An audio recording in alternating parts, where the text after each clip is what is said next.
Chapter 314. Before she could ask more questions, the plane had already landed. The cabin door was quickly opened. Feng Ling picked up her cell phone and called someone, but in an instant, many people had gathered outside the plane.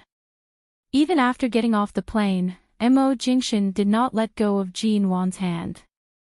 Jin Wan did not have a chance to ask him again, and the two of them were pushed by a group of people to the hospital. The wound on Mo Jingshan's back was not well treated in the Cambodian hospital. The doctor arranged a special passage for him, and he went for surgery as soon as he arrived. The surgery lasted from 6:30 p.m. to 10 p.m. American time. Because of the general anesthesia, Mo Jingshan did not wake up for the whole night. The police and the people from the base left after the surgery. After making sure that Mo Jingshan's wound was completely fine, Nanheng was persuaded by Jin Wan to return to the base.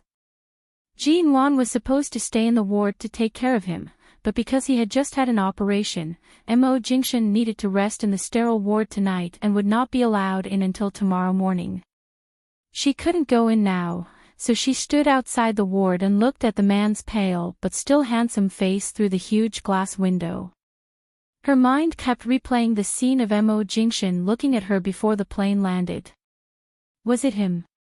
The man covered in blood, the man she accidentally saved by the Los Angeles River, was it Mo Jingshan? Feng Ling went out to buy some daily necessities Jin Wan needed. When she came back, she saw Jin Wan leaning against the glass window and went up to persuade her. She said that Mr. Mo had recovered a lot and needed to sleep for a day because of the anesthesia. He would be fine when he woke up tomorrow. She then took her to the OB/GYN department for a checkup. After the checkup, Jin Wan's physical condition was good. There was no problem, but she had been emotionally unstable these days. In China's words, the fetus had been affected and was not very stable. She needed to rest in bed for a few days. The burns on her hands also needed to be properly treated, so she arranged a comfortable ward on another floor for Jin Wan so that she could rest and accompany Mo Jingshan here. It wasn't easy for him to be able to lie down on a bed with peace of mind. There were no longer gunshots or explosions ringing in his ears, and there was no longer any threat to his life. However, Jin Wan suddenly could not sleep. After tossing and turning for a long time, she picked up her phone and saw that Xia Tian had called her a day ago, as well as a few text messages. Where is he? Why aren't you picking up the phone? I'm not planning to come back yet. Cambodia doesn't even have any local specialties. How could it be worth your time? Come back quickly, there are hundreds of millions of orders waiting for you, Boss G. As soon as Jin Wan returned to High City, she went to Cambodia. She only took the time to call Xia Tian and said that she was going to Cambodia for a vacation.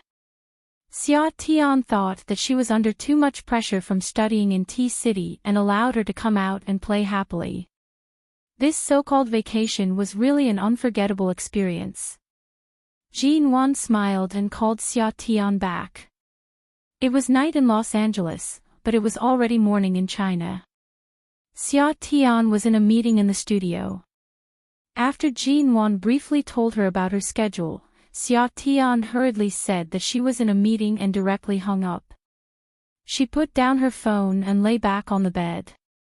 She picked up the ultrasound test report by the bedside and looked at the small, blurry image on it. Earlier, when she went for a checkup, the doctor said that the cute oval dot in the middle was what the baby looked like when it was still an embryo. After staring at it for a long time, Jin Wan's gradually settled heart gradually calmed down, and she finally felt a little sleepy. However, she did not sleep for long. After sleeping for only a few hours, she suddenly woke up with a start. In the dream, Mo Jingshan was covered in blood. In that small wooden house, Dolly had a gun pointed at his forehead. Jin Wan rushed in as though she had gone mad. The moment the gunshot rang out, she screamed hoarsely, but she could not make a single sound. She could only watch as blood splattered everywhere. she did not even see how Mo Jingshan had fallen after being shot. She only saw the ground covered in fresh blood. The warm blood seemed to have flowed to her feet. She was shocked to the point of breaking out in a cold sweat. She abruptly opened her eyes and sat up. Her nose was filled with the smell of disinfectant. This was a ward in a hospital in Los Angeles. It was white and quiet. There was no dolly, no gun, and no blood. Jean Wand closed her eyes, raised her hand to rub her sweaty temples, and let out a long sigh of relief. Fortunately, it was just a dream. Jean Wand lifted the quilt and got out of bed. She was wearing a brand new light blue hospital gown, which was very soft and comfortable. There were 2 delicate bags on the sofa in the ward, which were the clothes Phong Ling had bought for her before she left. As for the clothes she wore in Cambodia, of course, they were all thrown away, leaving no trace. Her dream was full of scenes of Mo Jingshan being injured. Jean Wan really could not sleep. Although she had taken a shower before going to bed, she still habitually took a shower to relieve her stress. She went directly into the small bathroom in this luxurious single ward. When she came out of the bathroom, the sky outside the window was already white, and it was already 6:00 in the morning. Last night, the doctor said that she could only enter Mo Jingshan's ward after 6:00. She took a look at the time, quickly dried her hair, combed it back with her fingers, and walked out. Early in the morning, Los Angeles, like High City, was invaded by the cold winter air. Even though the hospital corridor was air-conditioned, at this time of day, the cold weather in the empty corridor made people feel cold to the bone. Jean Wan got the doctor's permission, gently opened the door of the ward, and walked in with the help of the faint light in the ward. The curtains of this ward were closed, and it was very quiet. It was so quiet that she could hear the sound of a man's breathing. She walked to the bed.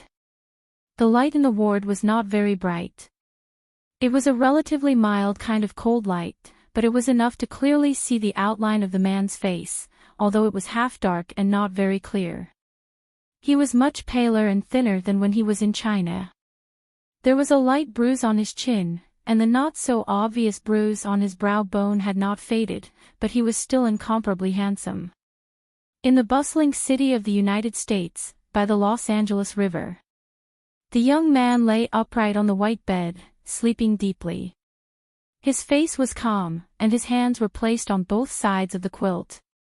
There were also bloodstains on the back of his hands that had been treated with medicine. He was lying there, alive and well. Outside the ward window, the dawn of the morning was gradually rising. He lay here quietly, and the faint light fell on his face. Chapter 315. Mo Jingshan. Mo Jingshan. Muttering his name in her heart, Jean Wan leaned down. Her soft lips kissed the bruise on his brows, his eyes, his high nose, and finally the man's light lips. However, she did not dare to kiss too hard. She only touched his lips and was about to get up. However, just as she was about to move away, the man's eyes, which had been quietly closed, slowly opened at this moment. When her lips were a few inches away from his light-colored thin lips moved slightly. Being kissed awake by you early in the morning, is this my reward for returning safely with all 4 limbs intact? The man's voice was low and hoarse, but each word struck her heart. Jean Wan's expression turned awkward, but she did not move away. She looked at the man's face so close to her and stared at his slightly drowsy eyes that were as dark as the deep sea. When did you wake up?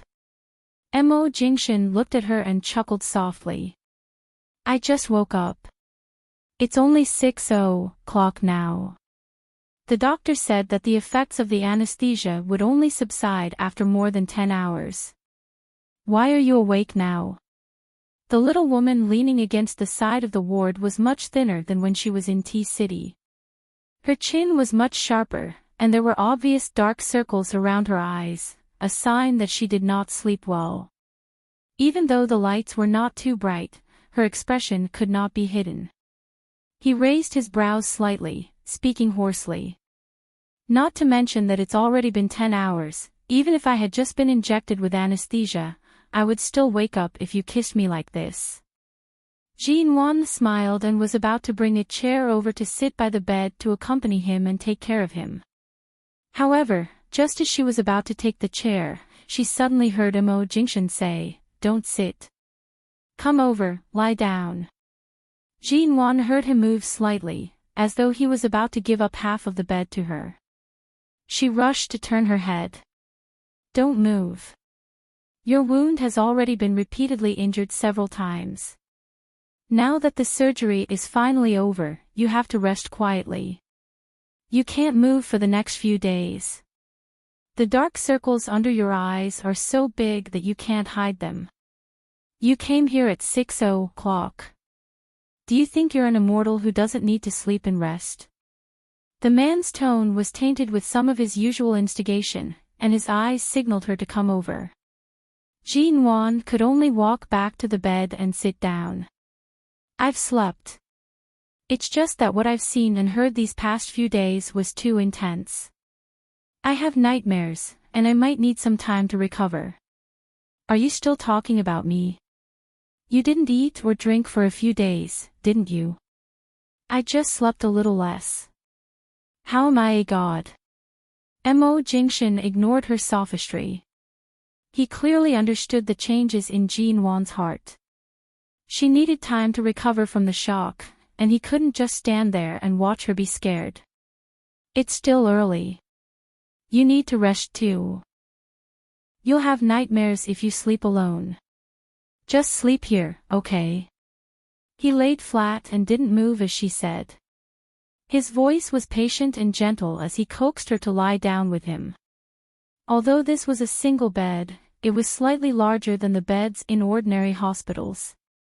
If Jinwon really lay down, there would be more than enough space. There was only him under the blanket. She sat on the edge of the bed, looked at the sky outside the window, and then glanced at Mo Jingshan. "Then promise you won't move. If something happens to your stitched back because of me, I'll never come to your ward to accompany you again." The man seemed to chuckle. It was a light chuckle that came from his chest. He didn't expose her thoughts of wanting to lie down but was too embarrassed to do so. He only answered, "N." Jinwon took a corner of the blanket, lifted it, and lay down on her side. Mo Jingshan's hand held hers, but Jinwon carefully slapped his hand away. "You said you won't move. Not even your hand." Mo Jingshan's voice was by her ears. "No, if your fingers move, your finger bones will move. If your finger bones move, your arm will move, then your shoulder, and then your back, head, and neck. You can't move at all," Jinwon said as she carefully lay down as if facing a formidable enemy. She didn't dare to touch him. She didn't expect that one day when she slept by Mo Jingshan's side, she didn't even dare to touch him. "How weak do you think I am? How can my back be injured when I hold your hand?" When he said this, it was clearly a calm statement, but it sounded like a tease. It even seemed to contain the grievance of wanting to hold his wife but not being able to. Jinwon lay flat and looked at the incandescent crystal lights on the ceiling. She sighed that not only was this hospital's medical standards excellent, but even this special ward was luxuriously decorated. If it weren't for the fact that the color was close to white, if it weren't for this white bed, it would be comparable to a 5-star hotel. In order not to let his wound be affected again, she simply turned over on the bed and faced him. "I'll watch you sleep like this, okay? If you watch me like this, how can I sleep?" The man said with a faint smile. "Jinwon, do I affect you like this? Then I'll go back to my own ward." He paused, slowly withdrew his hand that was about to hold her hand, and said meticulously, "You'd better lie here." His next words, "You're easily frightened when you have nightmares. I can comfort you whenever I'm here." Jinwon was silent for 2 seconds. Did I often have nightmares before? Mo Jingshan suddenly glanced at her. Can your memory be any worse?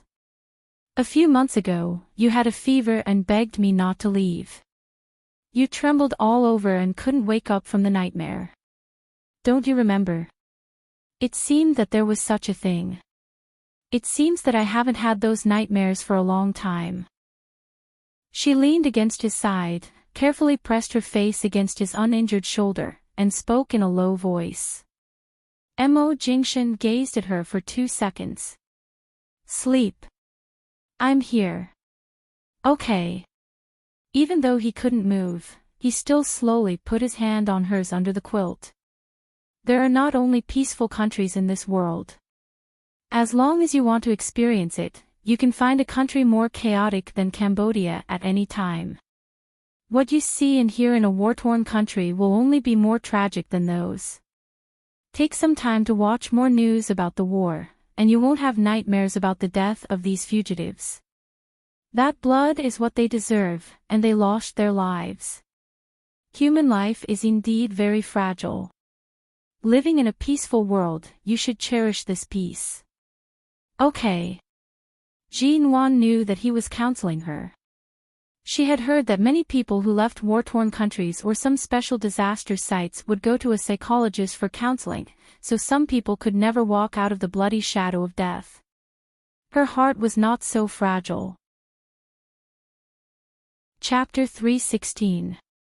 On the same bed, she turned her body slightly, but she was afraid that her movements would affect his wound, so even if she moved a little, she was very careful. It felt like the two of them had become one. His pain was her pain, and his wound was her wound. Just now, the hospital corridor was a little cold, but the ward was very warm. Jin Wan was covered with the quilt. Her hair, which had just been showered, was still wet and pressed against her head. She pulled the quilt slightly, stretched out her arms, and carefully spread her hair out, no longer using it as a pillow. Through the dim light in the ward, Mo Jingshan saw the burns on the backs of her hands. The light blue hospital gown covered the wounds near her wrists, and the white gauze wrapped around the backs of her hands again and again. Nanheng knows a lot of friends and doctors who often go through fire and water. I asked him to get some medicine that can remove burn scars. You can apply it every day, he said in a low voice. He sounded calm, but there was a hint of heartache in his tone. Jin Wan glanced at her hand and smiled. I'm fine. It's just that the top layer of skin was scalded and had a lot of blisters. Then I added some herbal ash to it, so it looks very serious. Yesterday, when the doctor here applied medicine on my wound, a layer of scalded skin had fallen off. The skin and flesh inside are not seriously scalded, but it may turn red for a while. I'll be fine after resting for a while. It was good enough that she could leave that place alive. If she didn't even have a scar, then what she had experienced might just be a fairy tale. Anyway, it was just a layer of skin that was scalded, and it would heal after a long time. It was not a deep scar. Mo Jingshan withdrew his gaze and held her hand under the quilt. Jin Wan reminded him, just hold it gently. Don't use too much force. You'll hurt your arm and shoulder blades. I know, he said flatly. Obviously, he was a little upset that she had scalded herself. But it was true that he was not a delicate man, and she was not a delicate woman. Some traces left behind proved that they had indeed gone through fire and water together. Such traces were more meaningful than any wedding ring, gift, or souvenir. Mo Jingshan was obviously still under the effect of the anesthetic. He closed his eyes tiredly. Jin Wan lay beside him and changed the topic, wanting him to rest peacefully. Why did you ask me if I often went to the Los Angeles River? Did I ask? You clearly asked me when the plane landed yesterday. That should be it. He even anesthetized his head during a surgery. You even forgot what you asked me yesterday. Did you forget a lot of things when you didn't have surgery? Jean Wan was exasperated. So when I was 16, the night I was separated from my friend because the streetlights around us were broken, the person I fished up from the Los Angeles River was you? Mo Jingshan smiled. It seemed like she didn't lose her memory. She just didn't realize that she had unintentionally done a good deed and saved his life, so she didn't take it to heart. He closed his eyes and tightened his grip on her fingertips. I was more seriously injured than I am now. 11 Base's helicopter exploded a kilometer above the Los Angeles River, and I fell into the river. If it weren't for you, I would have been swept into the waterfall downstream, and there would be no Mo Jingshan in this world. It was, really, she had just experienced all this in Cambodia, so she was not too surprised by what he said. She was just curious. She suddenly turned her head to look at the man's face so close to her. At that time, the streetlights were broken, and it was dark around the river. She only noticed that there seemed to be a lot of blood on his body. Perhaps because she had watched too many American sci-fi war movies, she was still young and had a little heroic feeling, so she wanted to save him. At that time, because she was young and bold, she didn't feel scared when she saw so much blood on his body, but she didn't see his face clearly. Later, when her separated friend called to urge her to go to the bridge to go back to school with him, she carefully helped him to a safe place on the shore, and before he woke up, she ran away in a hurry, but she didn't expect that person to be Mo Jingshan. For Jean Wan, those memories were 10 years away, so it was really a long time ago to think about it. So, it was you who arranged the marriage between the Mo family and the G family. You didn't do it to repay me, did you? Jean Wan's voice suddenly became bitter. Tut, please don't do it to repay me. She didn't like it. Mo Jingshan smiled. No, there are many ways to repay me. I don't have to sell myself. Jean Wan. Sell herself. Wasn't this equivalent to being openly despised by Mo Jingshan? The marriage was indeed grandfather's proposal, but the choice was mine. At first, because I knew it was you, I just paid more attention to you, but the real reason for the marriage had nothing to do with repayment. Then what's the reason? The man glanced at her. Are you sure you want me, a patient, to lie here and tell you so much? Just this one, I suddenly feel very sleepy. Can't I just say this one? I can't fall asleep if you keep doing this. I'm really sleepy. In the past, it was fine if she didn't know about it, but now that she suddenly had so many connections, Jean Wan's curiosity was piqued. However, he held back and didn't continue. Can't you make it short? The man didn't speak anymore, just gently held her fingers with his palm, stroked the gauze wrapped around the back of her hand, and closed his eyes as if he was really falling asleep. Jean Wan wanted to ask more, but he had just had an operation last night and was woken up early in the morning by her. Her lips moved. Although she was unwilling, she closed her mouth and didn't disturb him anymore. She lay beside him and looked at the man. Finally, Mo Jingshan really fell asleep. She could see how much energy he had put into talking with her for so long. But she had to admit that the fear in her heart caused by the encounter a few days ago was really taken away. At this moment, except for the question marks and curiosity in her head, everything else seemed to have been squeezed out, and the feeling of panic was gone. She stared at him for a while before she gradually felt sleepy. She slowly withdrew her hand from his palm and gently placed it on his chest, feeling his steady heartbeat. Beat after beat, it seemed to pass through the gauze in her palm and spread from her hand to her limbs and bones. It warmed her blood and nerves, allowing her to completely find the long-lost sense of security. Chapter 317. Los Angeles Hospital. At 8:00 in the morning, Nan Heng and Fong Ling got out of the black SUV. Fong Ling went straight to Jean Wan's ward without saying a word.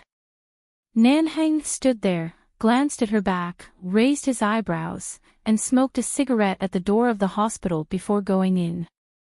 However, when he was about to go to Immerse's ward, Feng Ling suddenly came over with a dark face. Nanheng glanced at her and heard the short-haired woman say, "Mrs. Imo is missing." "Missing? Our men are guarding outside the hospital. How could she go out without a sound? I'll go look for her."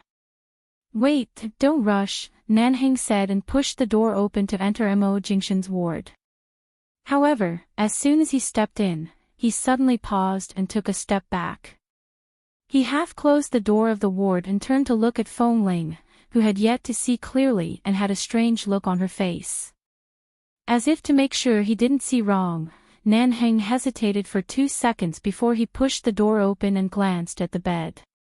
Sure enough, he saw Jin Wan and Immerse lying in the same bed.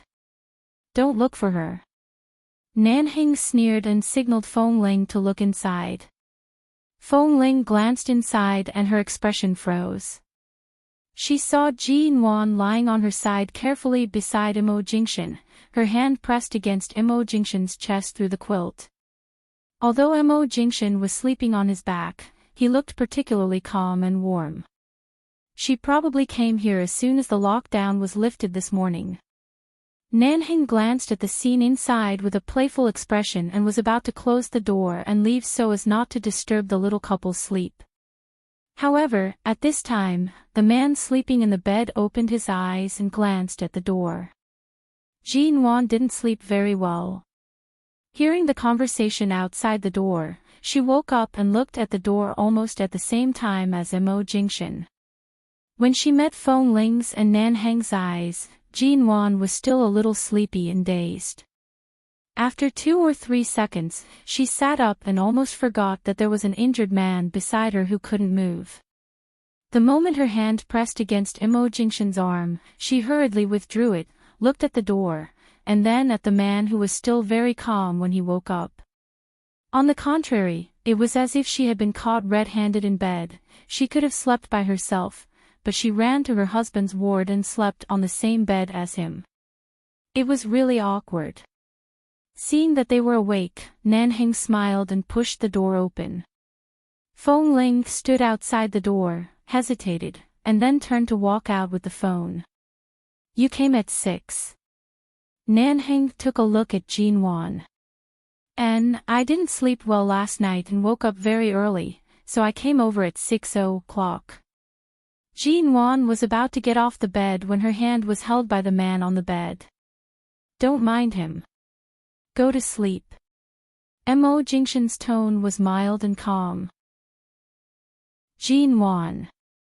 Her legs, which were about to get off the bed, immediately shrank back. Immerse's bed was so warm. Of course, she couldn't bear to leave. However, although Nanheng didn't say much, when he approached the bed, the look he gave them clearly indicated that he was complaining about the two of them showing off their affection. Weighing between being shameless and being shameless, Jin Wan finally compromised and sat on his bed, not getting off. Jin Wan tugged the blanket closer to her body and then calmly looked at Nanheng, who was about to reach for a glass of water with one hand and his phone with the other. His expression was confused and silent, and he was looking at the two of them with great displeasure. At this moment, Jin Wan felt deeply ashamed of herself for showing off their affection, so she snuggled under the quilt again, trying to make Nanheng focus his attention on Immerse. "I just King came to visit the patient." Nanheng picked up the glass of water and turned to fill it.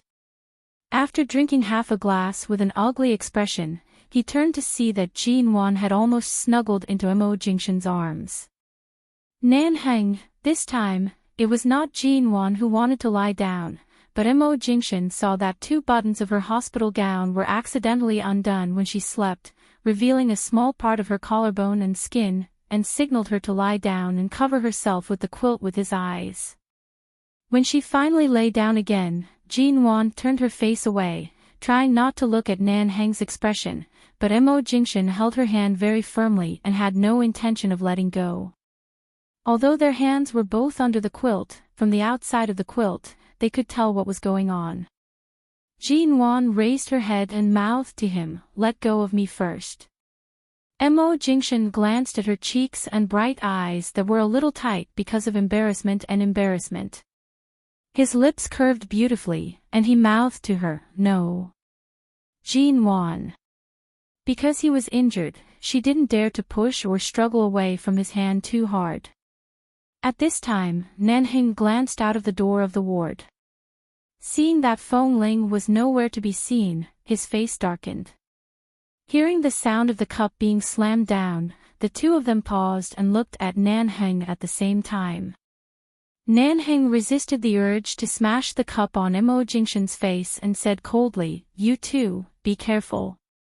For the sake of the stability of the baby in her belly, you'd better be a vegetarian in the first 3 months of pregnancy, and try to restrain yourself after 3 months. I just came to see him and took a nap," Jin-won explained. "Well, I'll restrain myself," Mo Jingshan answered flatly. "Restrain?" Jin-won was speechless. Restrain? Restrain? He just took a nap. Why did it sound like he had done something like that just now? She was still a pregnant woman. 10 minutes later, Feng Ling came in with several breakfasts. "Are you all awake?" The short-haired woman didn't even look at Nanheng and took the breakfasts in her hand to the bedside. "I think you haven't eaten anything yet. Mrs. Mo is now in the period of morning sickness, so I think the nutritious meals in the hospital are not very good. I went to a nearby Chinese restaurant to buy some Chinese breakfast, porridge and fried dough sticks. Is that okay?" Before Jin-won and Mo Jingshan spoke, Nanheng had walked over. "Yes." He had just reached out to take his share when Feng Ling picked it up, opened the plastic lid, and put it on the table by the bedside. "Mrs. Mo, you eat first." Nanheng, after the breakfasts were distributed, Feng Ling saw Jin-won come over in only the hospital gown, so she turned to go out and went back to her ward to fetch a coat for Jin-won. Chapter 318. Nanheng sat on the sofa not far from the bed, opened the plastic bowl, and ate a few mouthfuls of porridge. He did not answer Mo Jingshan's question but thought of the picture of Jin-won lying next to Mo Jingshan and then the picture of Feng Ling not even bothering to look at him. He felt that this bowl of porridge tasted like dog food in his mouth. In fact, Feng Ling is a very delicate person, but she is too good at hiding her emotions. As Jin-won fed Mo Jingshan breakfast, she said softly, "I've been in contact with her for so long. Although she's cold and distant most of the time, it's just that the protective layer around her is too thick." As she spoke, she blew gently on the bowl and then fed Mo Jingshan a mouthful of porridge, asking with concern, "Is it still hot?" Seeing Jin-won carefully fearing that he would be scalded, the smile on Mo Jingshan's lips grew clearer. Just now, the head of the bed had swayed a little, and he was now sitting on his stomach. Compared with Nanheng's cold face, his face was like a spring breeze. Nanheng really felt that he couldn't eat breakfast anymore. "I'm afraid you still don't know how he married you," Nanheng said with a snort. Jin-won glanced at him and replied, "Do you mean that I saved him by the Los Angeles River a few years ago or something else?" Nanheng's cold brows moved and he was a little surprised. "You know," Mo Jingshan said lightly, "there's no need to hide it." Nanheng looked at Jin-won and smiled.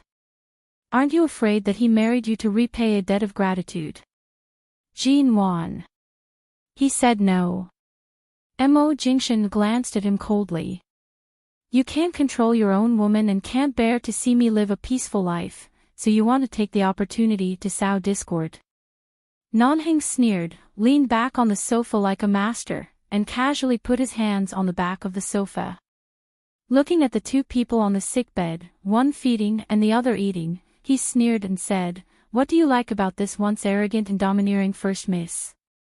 What's so cute that you, CEO Mo, are willing to tie the rest of your life to her?" This was a good question. Jin Wan had wanted to ask that earlier. Mo Jingshan did not even think about it. He gently pressed down the spoon that Jin Wan had just brought to his mouth, chuckling softly. A 16-year-old girl pouting her lips and blowing air at me without any rhyme or reason. As she blew, she said that this was her first kiss. Isn't that cute enough? Jin Wan, can you not mention this matter again?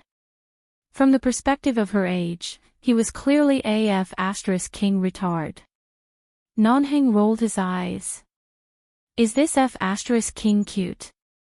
Mo Jingshan's elegant and deep brows rose slightly as he calmly said, at High City's banquet, the way she hid in a corner to avoid the crowd in order to secretly drink a few glasses of wine was especially cute.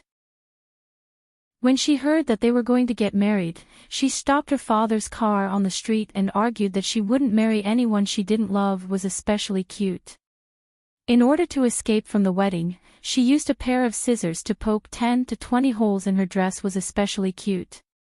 At the wedding, she purposely bent her fingers and declared that her fingers were crippled and couldn't wear the wedding ring was especially cute.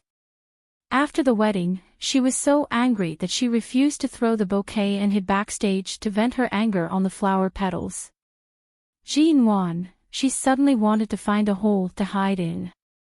Nanheng expressionlessly said, I'm just asking casually. Mo Jingshan said seriously, I can count a few more.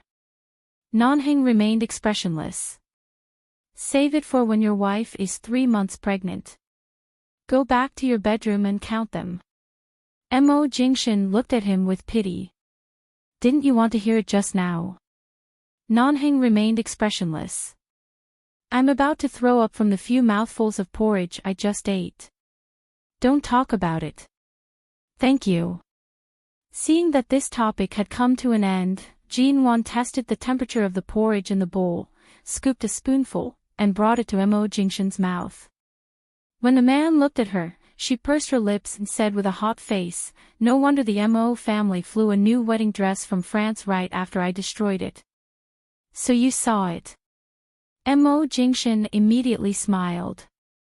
Mo Jingshan chuckled softly. Are the flower petals delicious? Jin Wan sighed. She held the bowl in one hand and covered her face with the other, looking as if she couldn't bear the memory of her stupid behavior. After a long time, she put down her hand and tried to feed him the porridge calmly, lest she accidentally spilled it on him. What else do you want to ask?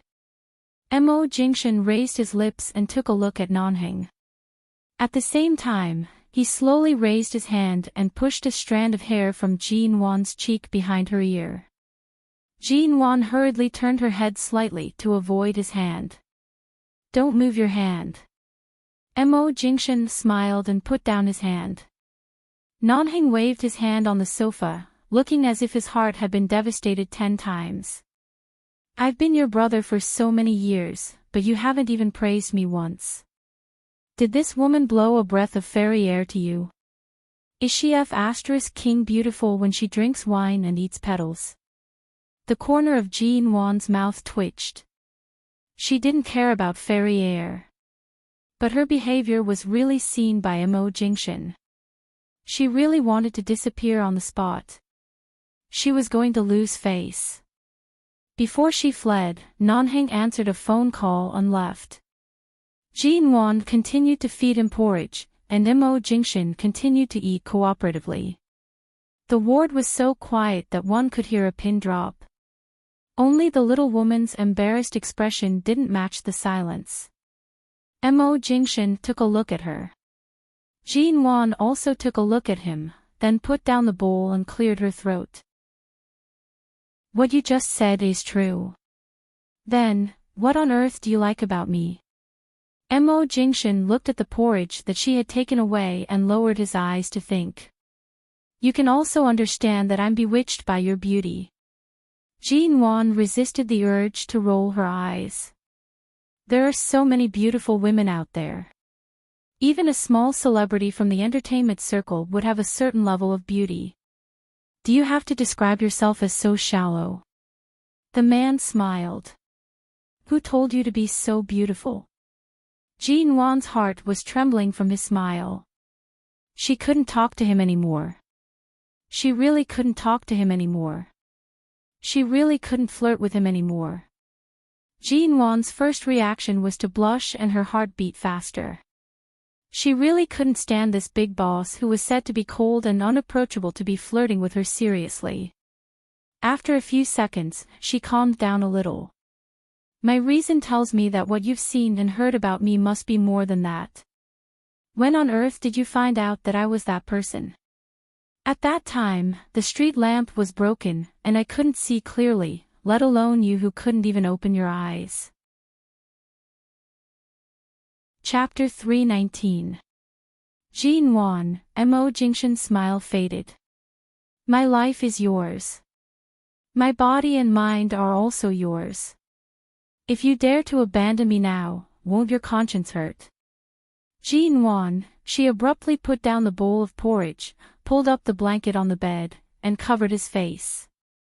The man's body couldn't move, so she covered his face and head. After maintaining this position with the blanket for a full 5 seconds, she was the first to give in and tugged the blanket down with a pained expression. Jean Wan's face was cold, and she said seriously, "Get well first. If you get hurt like this again in the future, I'll really abandon you." The man smiled and didn't provoke her anymore. He pointed to the porridge she put on the table. What? Continue to feed me.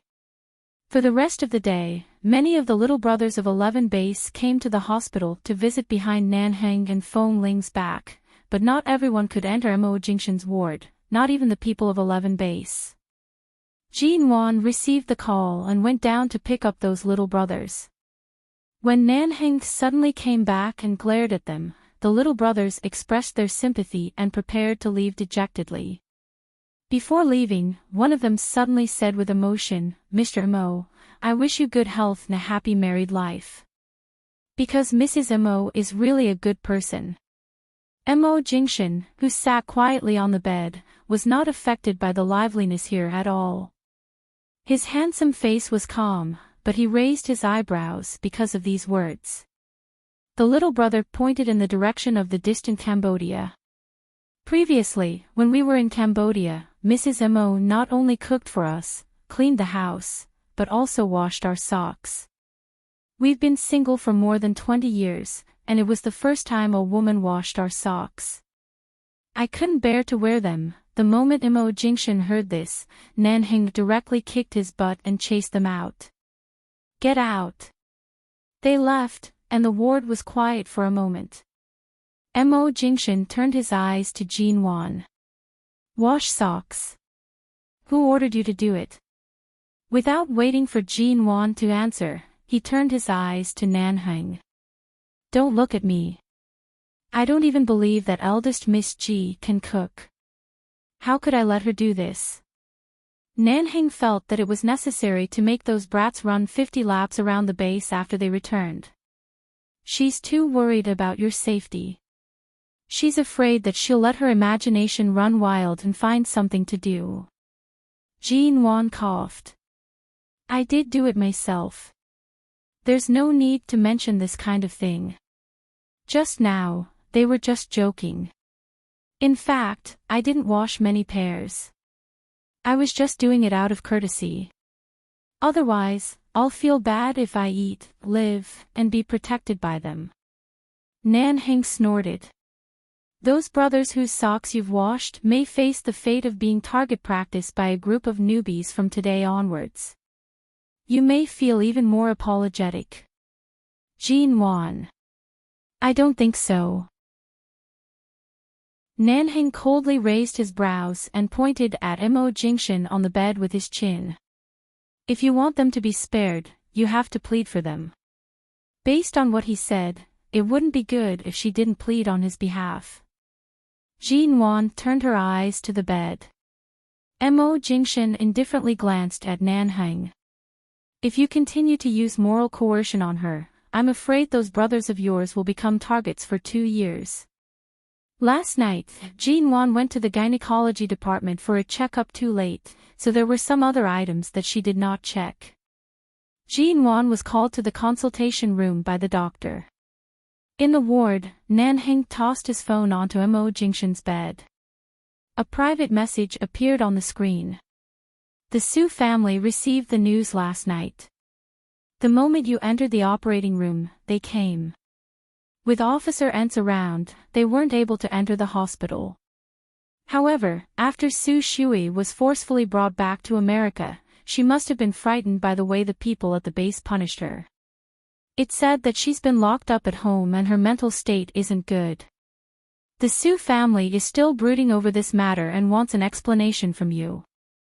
Mo Jingshan coldly glanced at the message on the screen. Mental problems. Nanhing coldly sneered. I think there's an 80% chance that she's really frightened. The psychiatrist visits the Su family every day. It said that she often doesn't sleep for the entire night. Even the slightest movement would scare her into screaming. The doctor said that she's overly frightened. Mo Jingshan curved his lips slightly, coldly saying, since there's a mental problem, why would they want an explanation from me? I know a psychiatrist in Los Angeles.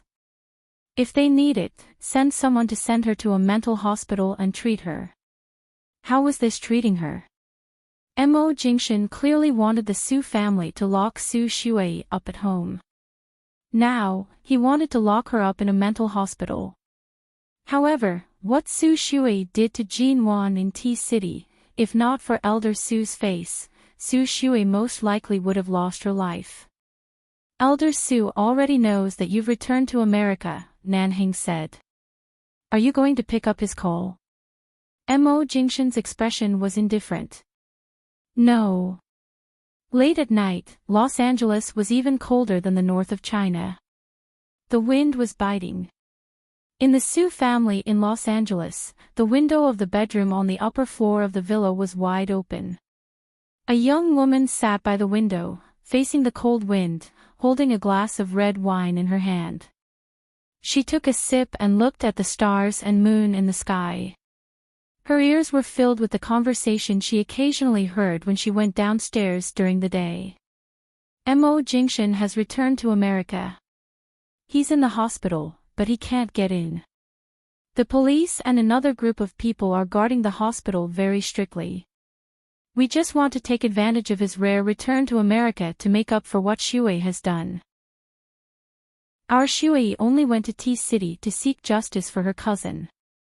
She was indeed very absurd and offended Mrs. Mo, but no matter what happened, the doctor said that Shui's brain was severely damaged and her mental problems were even more serious. Shui is still so young. We can't really let them kill her.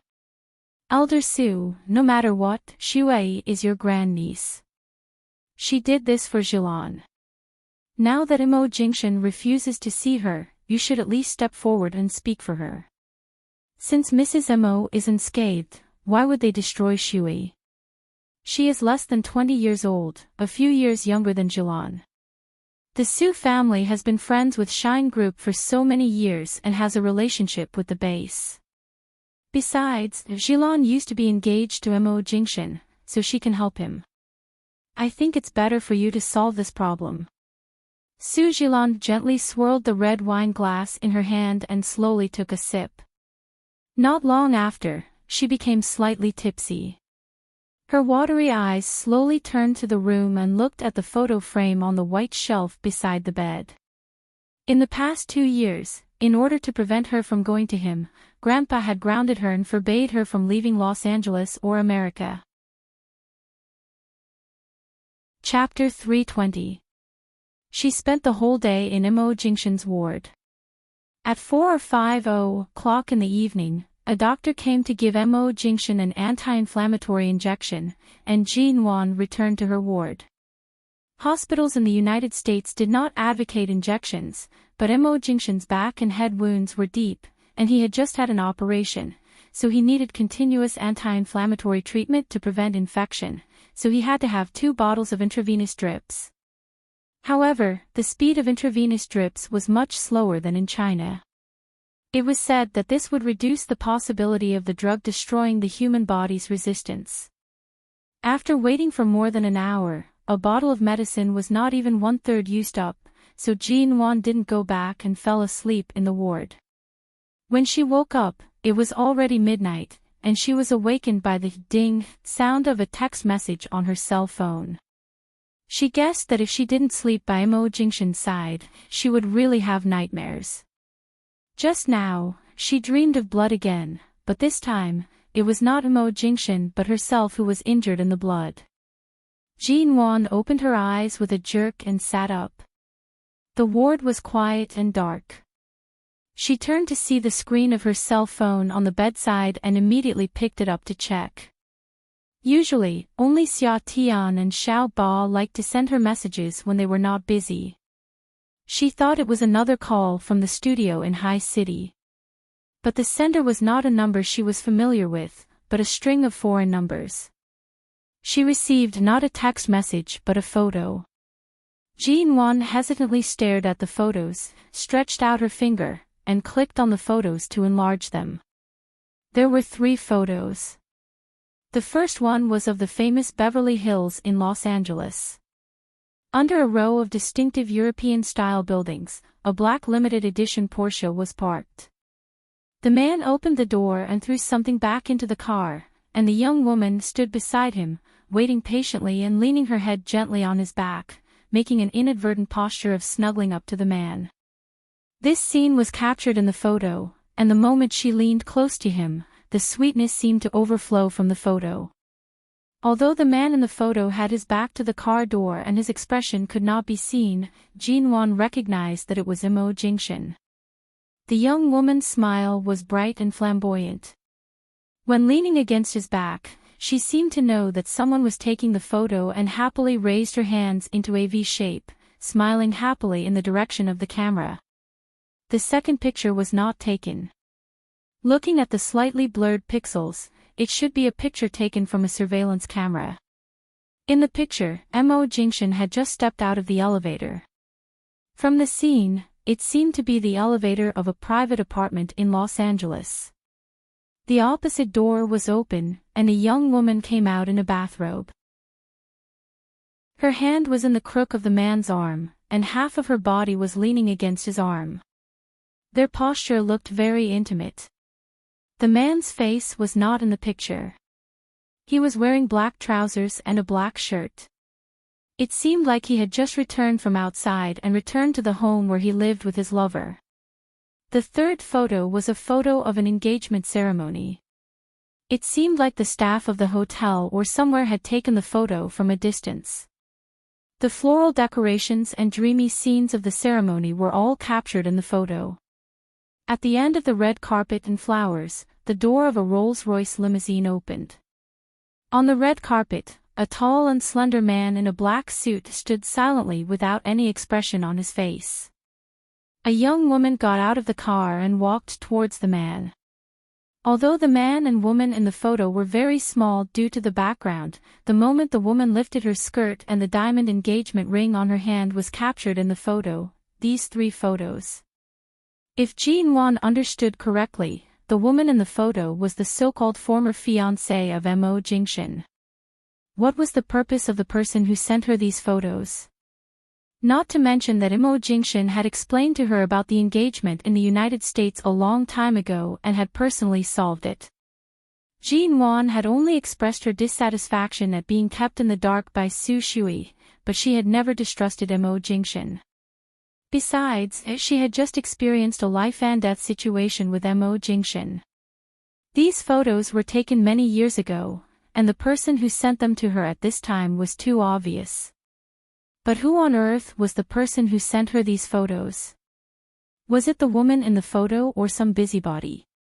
Even if she didn't think these photos were very revealing, many of the angles of the photos looked only one-sided intimacy, and Mo Jingshin's expression and face had never been facing the camera. But Jin-won had to admit that her heart was still a little moved, and her fingers resting on the phone screen felt slightly cold. Was it because they had returned to Los Angeles, and that woman was ready to show up? Jin-won was still looking at the photos when her cell phone suddenly rang. It was Mo Jingshin calling. She answered the phone. Why don't you come over to sleep? Aren't you afraid of having nightmares? The man's voice was warm and light, still a little low and hoarse. It sounded like he had been asked to lie down by the doctor during the injection, and he must have been lying down for a long time.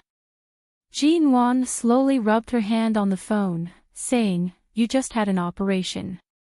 I'd better not sleep at your place.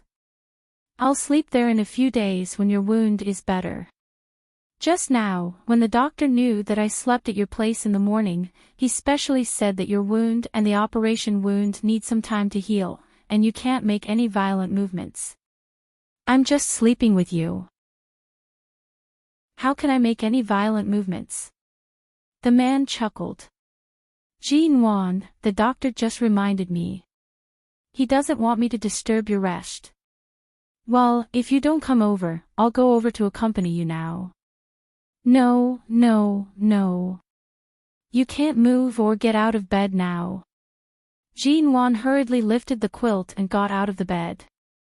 As she walked out, she said, "I'll go over now." Wait a minute. I'll put on my coat and come over. After getting a satisfactory answer, the man hung up the phone. Jean-Wan put down the phone and turned to pick up her coat. When she was about to leave the ward, she paused, lowered her head, opened the page of the photos just now, and deleted the 3 photos and messages from unknown sources. There was no need to keep these things. Jean-Wan didn't think she had a strong heart, but when she was in T-City, she had said that if the other party wanted to steal her man, she should do it openly and not play any tricks behind her back. So what if she was engaged? She was a legitimate Mrs. Mo. She had never thought that an ex-girlfriend was a terrible creature. Relatively speaking, the more the other party liked to use this method to make her presence known, the less she dared to confront her face to face, and the more she liked to play this kind of trick, the less likely the other party was to win. Chapter 321. In the dead of night, because Mo Jingshan's ward was guarded by the people from 11 base, there was no need for too many medical staff to be on duty, so after avoiding the nurses in her ward, Jean-Wan quietly crept to Mo Jingshan's ward. The people from 11 base would not stop her. Although they felt a little strange that Jean-Wan would come here so late at night, they just nodded politely to her and let her go. When Jean-Wan pushed open the door of the ward and entered, she saw that the head of the man's bed had been shaken again. The man was wearing the same light blue hospital gown as her, and his clean hair was more fluffy and messy than usual because he often lay down, but it didn't spoil his handsome appearance. There was a silver 12-inch laptop on his quilt. At a glance, she knew that the MO Corporation in High City needed him to read some documents. It's only been a day since the operation, and you're already working. Jean-Wan gently closed the door, walked over, and slipped into the man's bed. At this time, Mo Jingshan had finished the injection, and there was only a trace of white transparent medical tape on the back of his hand, but it obviously didn't affect his work efficiency. Mo Jingshan took a look at her and was about to raise his hand to take Jean-Wan, who had climbed into the bed, into his arms, when Jean-Wan quickly pressed his hand down. "Don't hold me. Don't move your arms." The little woman was now very careful about every movement on his body. Mo Jingshan didn't comment but smiled. "It's getting late. Sleep here tonight and don't go back, okay? I just came here quietly to avoid the doctors and nurses. Now I won't go back even if you drive me back." Jean-Wan said, firmly covered the two of them with the quilt, lay beside him, and looked at the company documents on his computer. He had been in Cambodia for some time. Although there were vice presidents and many reliable managers and assistants in the company, there were still many final decisions that Mo Jingshan had to deal with personally. Judging from the number of unread emails, it could be seen that there were a lot of backlog of documents. "Do these documents need to be typed?" Jean-Wan asked. Mo Jingshan's hand stroked her hair. As soon as Jean-Wan finished speaking, he saw that he needed to type a reply. He had just retracted his hand to touch the computer when she suddenly sat up, took the computer away from the quilt in front of him, put her hands on the keyboard obediently, and turned to look at him seriously. "How should I reply? Let me help you." Seeing that she was so proactive, Mo Jingshan did not reject her good intentions. He signaled with his eyes for her to look at the other documents on the screen that had already been approved. "Write your consent here. At the same time, circle the items that need the attention of the company's departments. Let them arrange it themselves."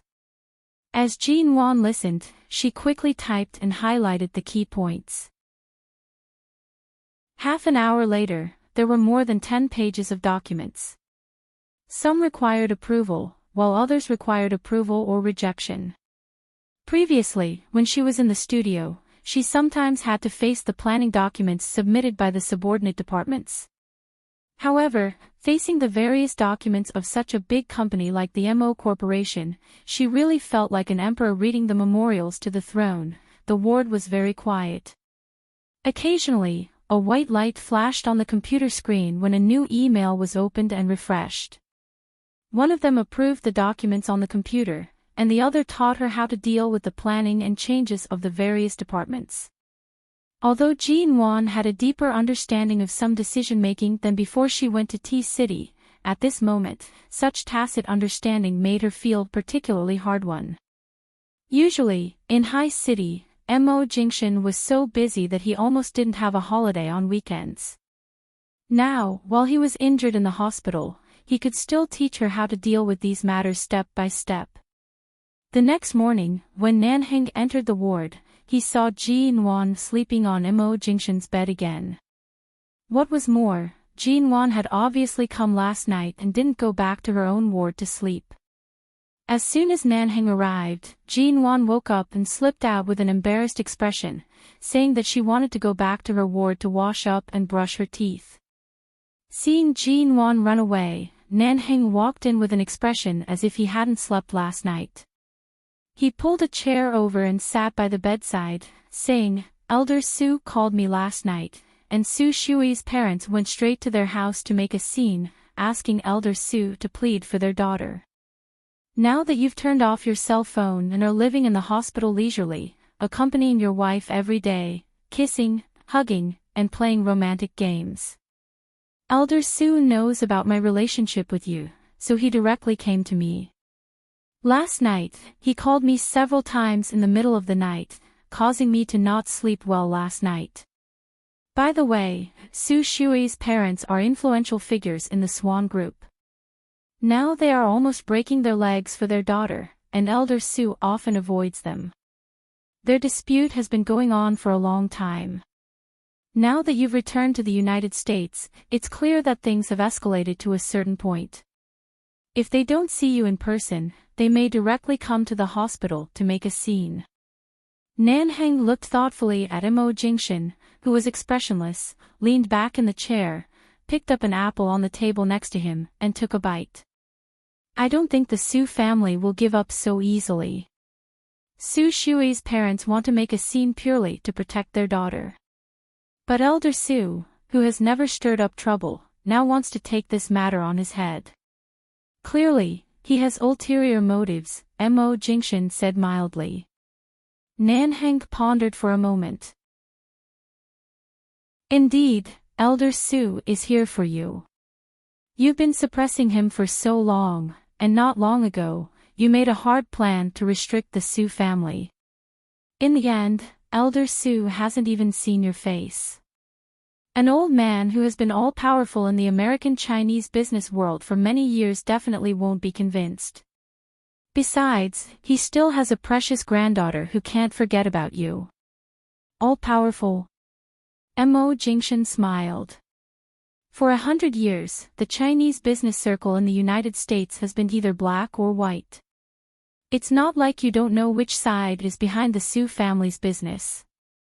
In this kind of place, the Su family isn't the only one who can stand firm. Elder Su should be able to tell that your tolerance towards them has been declining. Recently, he has been very close to your father. Back then, wasn't it your father, Chairman Mo, who single-handedly arranged the marriage between you and his precious granddaughter. I think he most likely knows that he can't beat you, so he plans to borrow your father's east wind to stabilize himself. Nanheng smiled faintly. Based on this old fox's usual tricks, he should know that your weakness is Jean Wan. I'm afraid he has already begun to investigate Jean Wan. Aren't you afraid that if she continues to stay in the United States, she will be swallowed by the Su family one day when you're not careful? Chapter 322. I don't know if they can swallow it or not, but the Su family will certainly not let the person who occupies the position of Mrs. Emo stay in peace. After all, it's the position that Su Jilan dreams of. Nanheng said with a faint smile. When we were in China, Feng Ling's cell phone had been installed with an information software connected to Jean Wan's cell phone. Once there are unknown or strange calls and messages, Feng Ling can see them. Last night, Jean Wan received a few photos, but she was very calm and deleted them. If I guess right, she hasn't mentioned it to you until now. What photos? Mo Jingshan put the computer aside and cast his eyes on him. When Su Jilan was with you, her assistant liked to take photos of you. These photos were taken at an angle that could easily be misunderstood. It's not easy to find a few very confusing photos from so many photos. It's even more difficult for Jean Wan to remain calm and not even ask about it.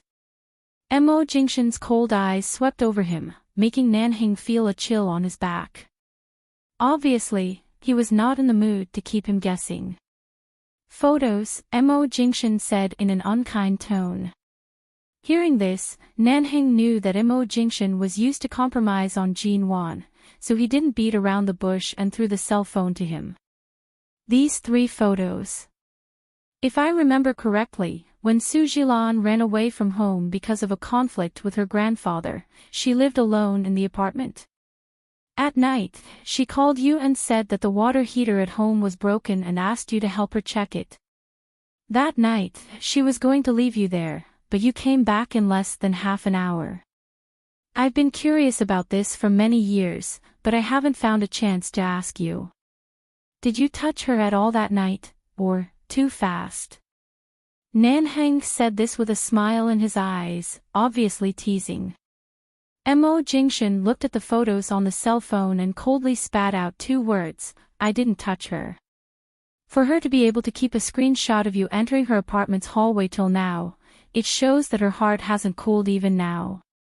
If Jean Wan were to see these 3 photos, her heart would probably be experiencing a magnitude 10 earthquake. Did she really not say anything when she came to sleep at your place last night?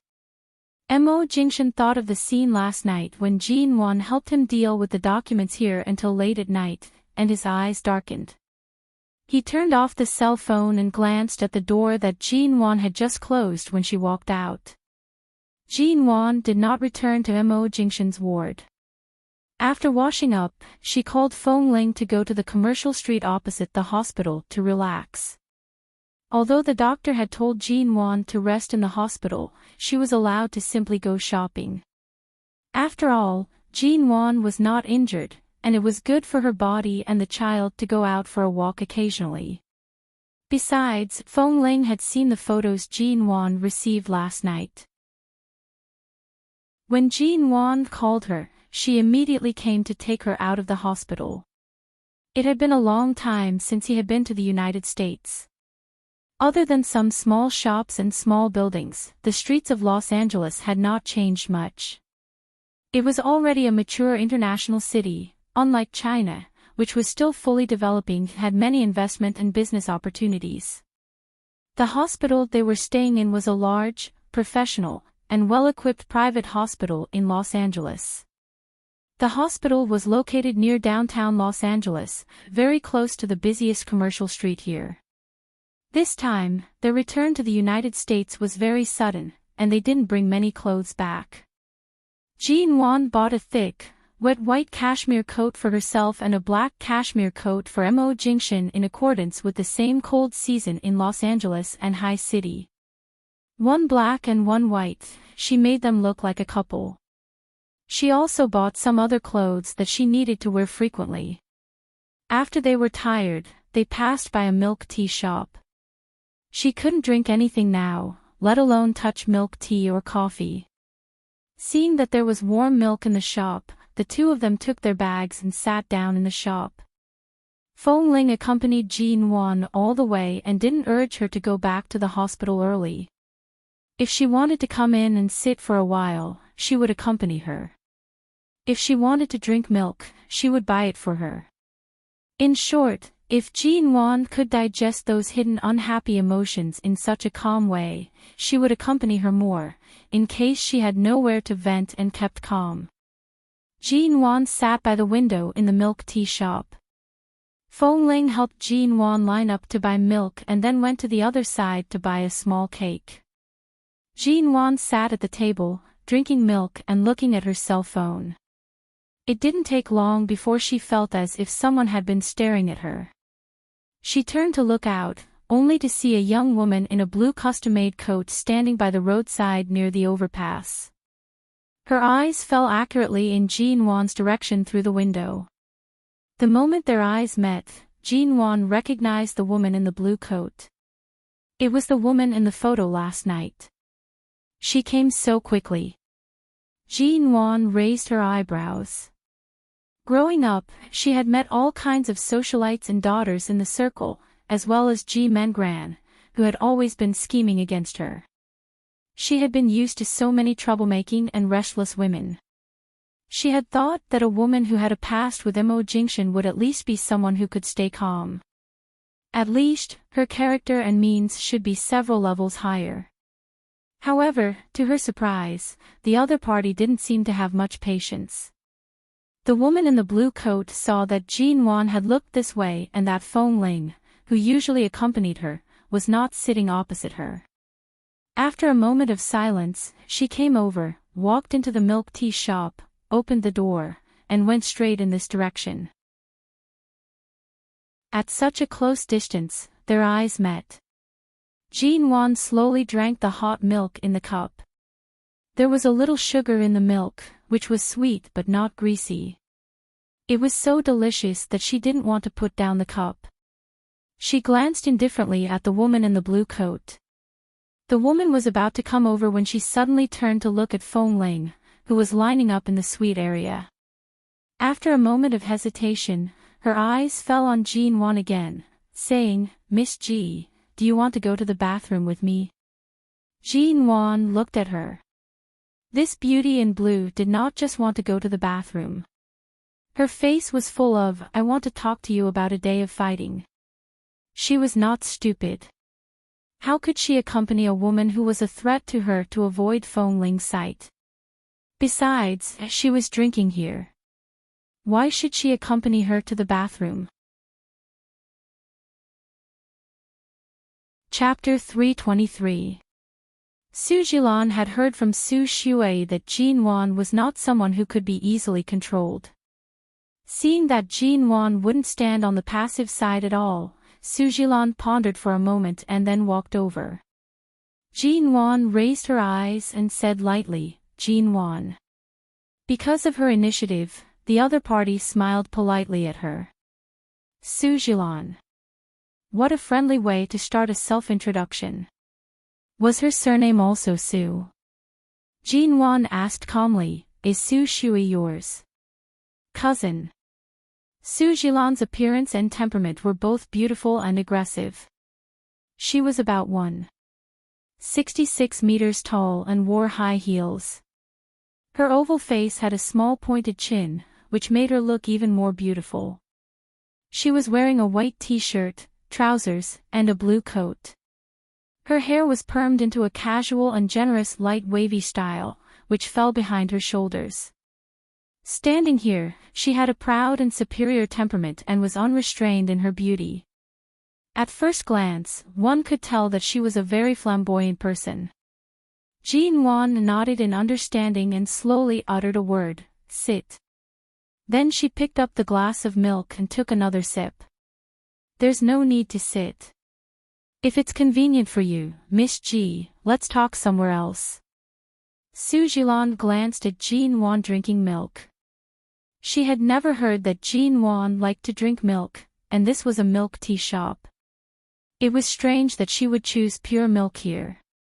But she would never have thought that Jin Wan was pregnant. No matter where I go, Feng Ling will still follow me. Jin Wan put down the glass and said coldly and slowly, "If you mind Feng Ling's existence very much, I can ask her to rest in another seat and wait for me." Su Jilan looked at Jin Wan calmly for a while, thought about it, and sat down. Jin Wan was very beautiful, which was a well-known fact, but Su Jilan, whom she met for the first time, was also very beautiful. The two women had completely different aesthetics. Sitting here at the same time, they had become a beautiful scenery in this milk tea shop. Many men would take a few glances at them when they passed by. "Miss G, you don't seem surprised to see me. It seems that you know why I'm here." Su Jilan didn't keep her guessing and said with a smile, "You're not what I thought." "Really? In what way?" Jin Wan put down her cell phone, raised her eyes, and met Su Jilan's judgmental eyes. There seemed to be a smile in Jin Wan's eyes, but the smile was very shallow.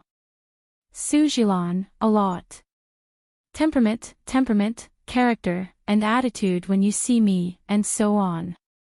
Jin Wan's Nwanjilan, Mississippi. "Since Miss Su said that I'm different from what you imagined, it seems like you've specially investigated me and understood me. But I'm sorry, before yesterday, I didn't have any general impression of you because no one had mentioned you to me. Not to mention your voice and appearance, I didn't even know about your existence." Jilan, and Su Jilan Su's Lan's words, Su Jilan said. And that smiled Su Jilan immediately. Su Jilan's ex-girlfriend, who was supposed to be a thorn in Su Jilan's heart, was completely ignored. No one would feel good. After all, she was completely ignored, and she was clearly told that she was the one being ignored. Really? It seems that the people around Jingshan have done a good job of protecting and respecting me. Su Jilan smiled, called the waiter, ordered a glass of water, and took a sip. Jin Wan's cell phone rang. It was a text message. She glanced at it, then half closed her eyes and chuckled. "Oh, since you're the one being protected, why did you send me that kind of photo last night? Followed me all the way from the hospital to here, and now you're sitting in front of me, breaking the protection circle they built for you. Don't you feel disappointed? Since you've come to Los Angeles, I have to come to see you." Su Jilan was calm and full of smiles in the face of Jin Wan's doubts. Jin Wan said casually, "Do you know what Su Shui did to me when she was in China?" Su Shui looked at her. "I came here today to apologize to you on her behalf. Shui and I grew up together. She's my closest cousin in the Su family. She's less than 20 years old this year, so she was a little impulsive. I hope you don't mind, Miss G, but as far as I know, you haven't really been hurt. Let's forget about this matter, shall we?" Jin Wan glanced at her coldly. "It's not up to me whether we can turn a blind eye to Su Shui's matter or not, but can you explain to me what happened to the wedding dress doll that was sent from America, Miss Su?" After a pause, the smile in Su Jilan's eyes faded. "I thought Miss G was more suitable to communicate in a euphemistic way. At least, you still wanted to save some face and not make it too ugly, but obviously, I overestimated you." Jin Wan casually leaned against the back of the chair, smiling leisurely. Her facial features were like a work of art created by the hands of God. Her skin was white, her lips were red, and her eyes were beautiful. When she came out of the hospital, for convenience's sake, she tied her seaweed-like long hair into a simple ponytail and let it hang behind her head, which made her look more energetic. The ends of her hair hung behind her back, and only 2 strands of hair by her cheeks fell to her shoulders due to the loose hairband, which made Jin Wan's beauty, which was not particularly aggressive, appear much softer. But her eyes were not soft, her tone and her attitude were not soft either. She glanced lazily at the beauty sitting opposite her and said lazily and coldly, "Don't make it sound so dignified. It was you who sent that kind of express delivery. I'm holding you responsible. Miss Sue, don't think that everyone has the mood and energy to sit here and play harem tricks with you. Since you're here, just say what you want to say. Don't keep me guessing." Sue Jilan sat opposite her, looked at her for a moment, and took out a red velvet box from her bag. "This is the ring we got engaged to Jingshan 3 years ago. Miss G, it seems that you haven't worn a wedding ring on your ring finger since you got married. Do you not like the style of the wedding ring? Why don't you take a look at this? Anyway, I don't need it now. If you like it, I'll give it to you." With that, she opened the red velvet box, and inside was a 5-carat heart-shaped diamond ring. Jin Wan glanced at the thing in the box. It was big, shiny, and beautiful. Chapter 324. But, an engagement ring. It stood to reason that Su Jilan, who came from a rich family like Jin Wan, should not be particularly interested in such extravagant and pompous things, but it was clear that Su Jilan was different from her in this respect. Did this Miss Su deliberately pretend to be a little white rabbit in front of her to lower Jin Wan's guard, or was she so naive? She used this kind of thing to disgust people. Jin Wan had to admit that her mood, which had not fluctuated for a long time, was indeed disgusted. Speaking of the wedding ring, Jin Wan was in the wrong. When she and Mo Jingshan got married, she refused to wear it at the wedding and tried to avoid it, but in the end, Mo Jingshan put it on her. But that night, she threw the ring into the drawer of the bedside table in her bedroom. A few months ago, when she was in the Yew Garden, she deliberately went to look for it but couldn't find it. She guessed that Ji Mengran might have taken her wedding ring away when she was living in the Yew Garden. At that time, Jin Wan and Mo Jingshan did not choose that ring together. Instead, grandfather Mo had ordered someone to have it custom-made abroad. The design was very extravagant and flashy, even more so than the one in front of her. Such a large diamond was indeed not the style she liked. With Mo Jingshan's quiet and low-key personality, he would definitely not like this type, so she did not deliberately look for it again. But now Su Jilan discussed her with the reason that she hadn't worn a wedding ring. Jin Wan didn't speak for a while. Feng Ling had seen what was going on here after buying the cake. When she saw Su Jilan, she planned to come over immediately, but when she saw the two of them sitting here and seemed to be chatting calmly, she hesitated and decided not to be nosy, so she waited for a while. However, he only waited for a few minutes before he walked back. Mrs. Mo, the cheesecake was placed in front of Jin Wan, and at the same time, she pushed the red velvet box away a little, blocking Jin Wan's attention from the ring. Feng Ling said, "Let's go back after eating this cake. It's getting late. Mr. Mo will be worried about you." Feng Ling, long time no see. Su Jilan, who was ignored by Feng Ling, looked at her with a smile. Feng Ling finally turned to look at her and said coldly, "Miss Su." Su Jilan looked at her with a smile, thought for a while, and quietly closed the red velvet box on the table, saying with a smile, "I heard you returned to Los Angeles, but you have been in the hospital these days. Who on earth is sick?" "I heard from my grandfather and uncle that the hospital is heavily guarded and can't be entered.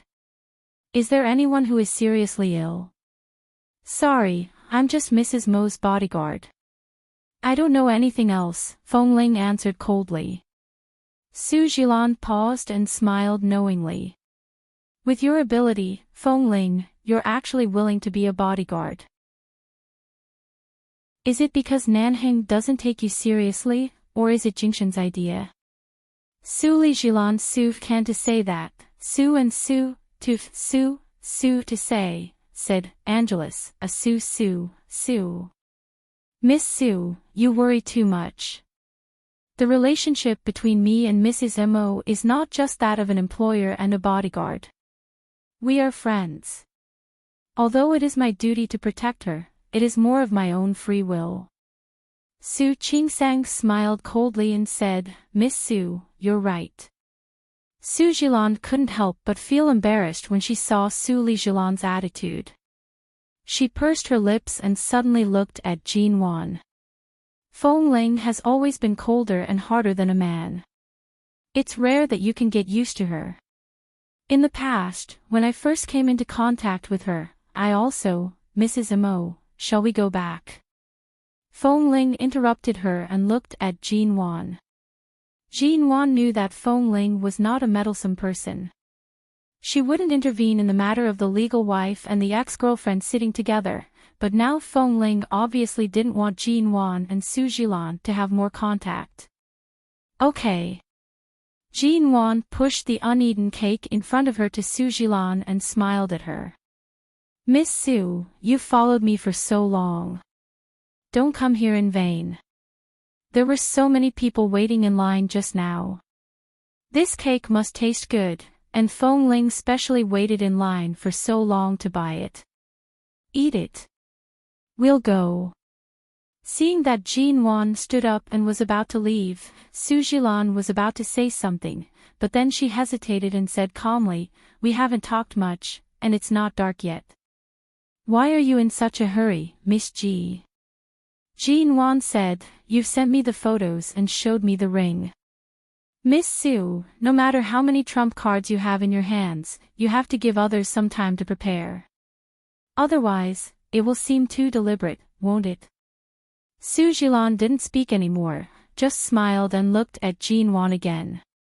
However, Feng Ling quickly stood between the two of them, blocking their sight and warning Jin Wan to go back with her immediately. Jin Wan turned and walked out. When she walked to the door of the hospital, Feng Ling suddenly said, What did she say to you just now? An ex-girlfriend is an existence that makes people unhappy. There's no need to say anything at all. Just sitting in front of me with a confident expression is enough to disgust me. Is there a need to say anything?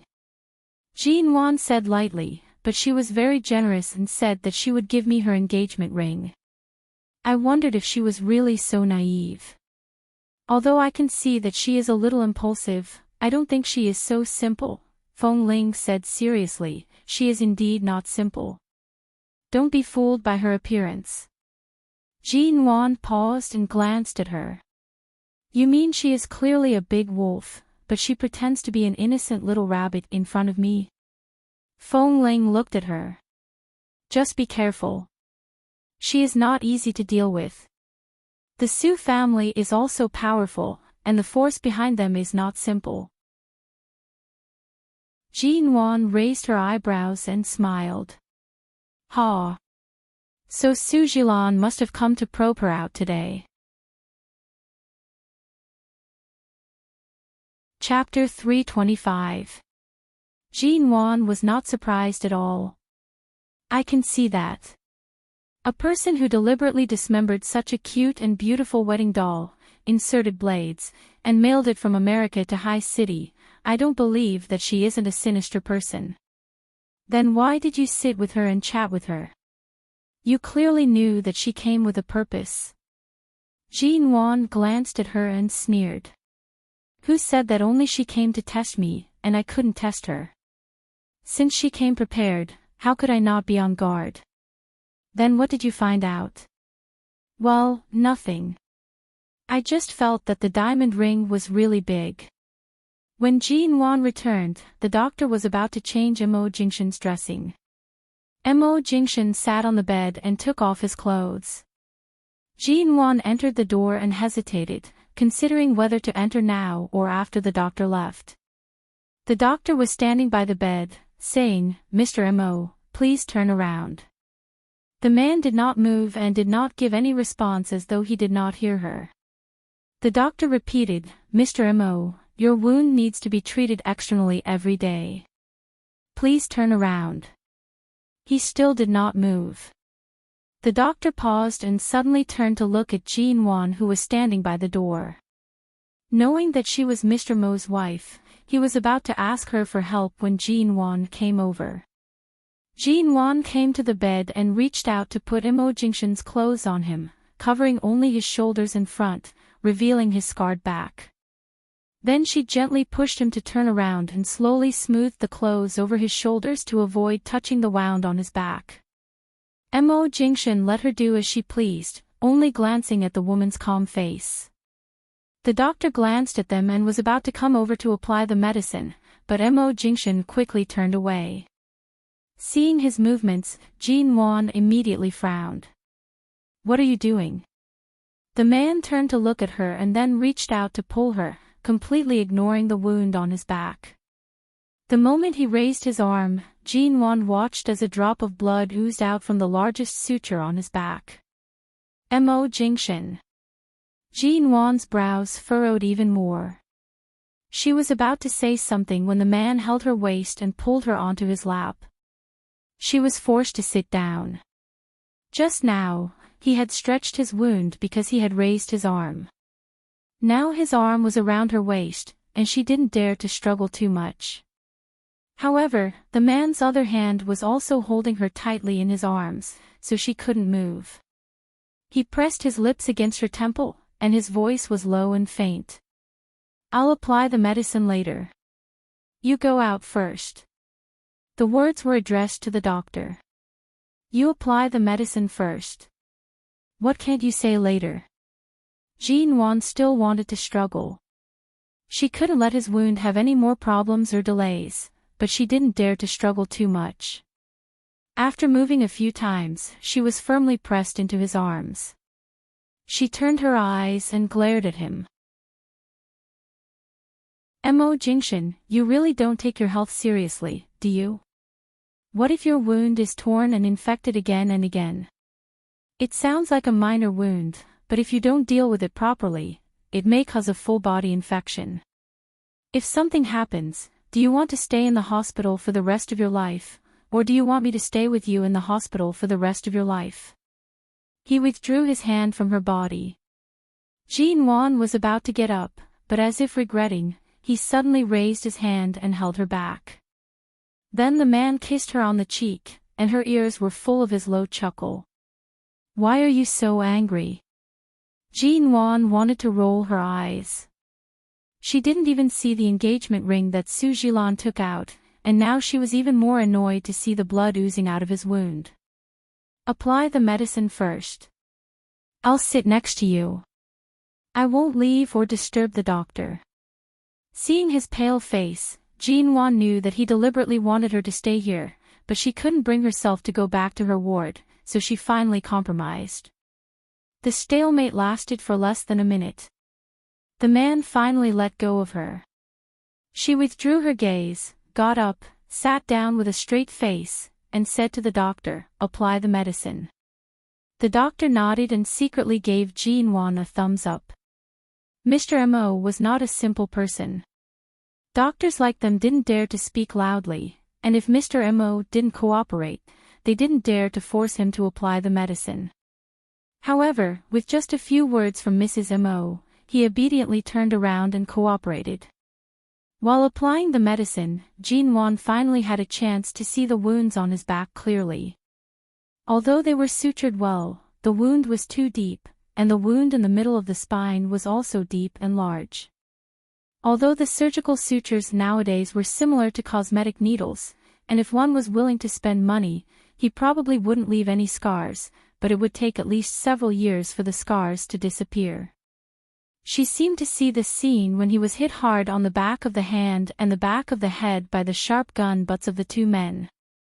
He had been wearing a shirt, and when the doctor treated him, she didn't have the courage to look at the wounds on his back.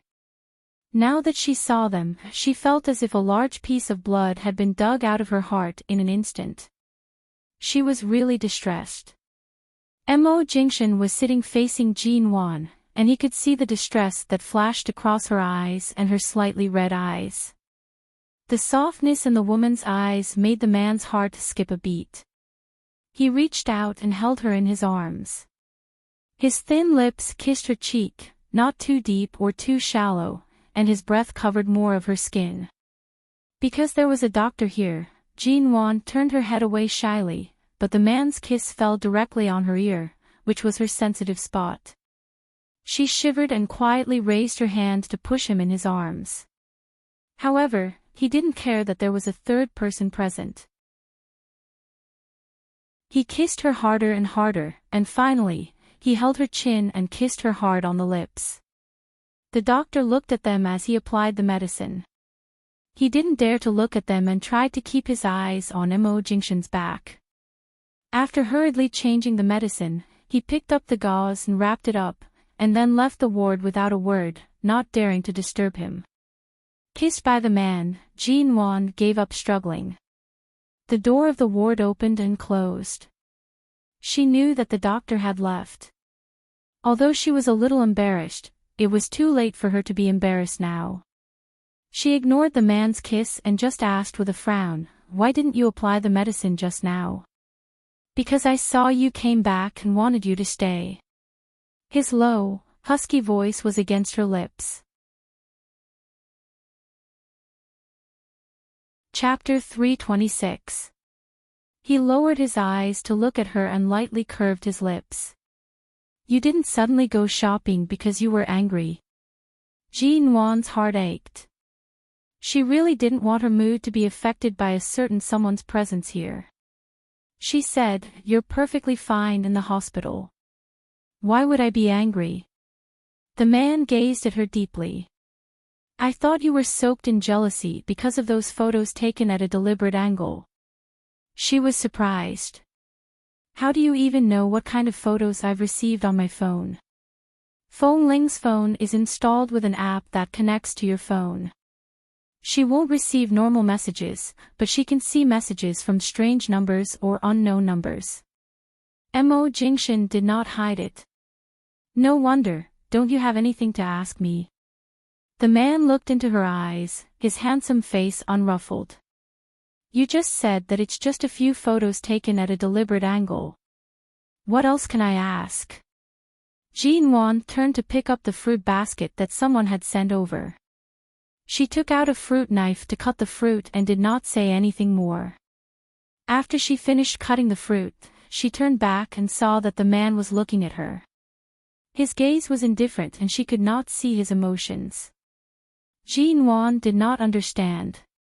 She cut the fruit into small pieces and put them on the plate. She then used a plastic fruit fork to fork and handed it to him. "Here, have some fruit." The man did not take it, nor did he move.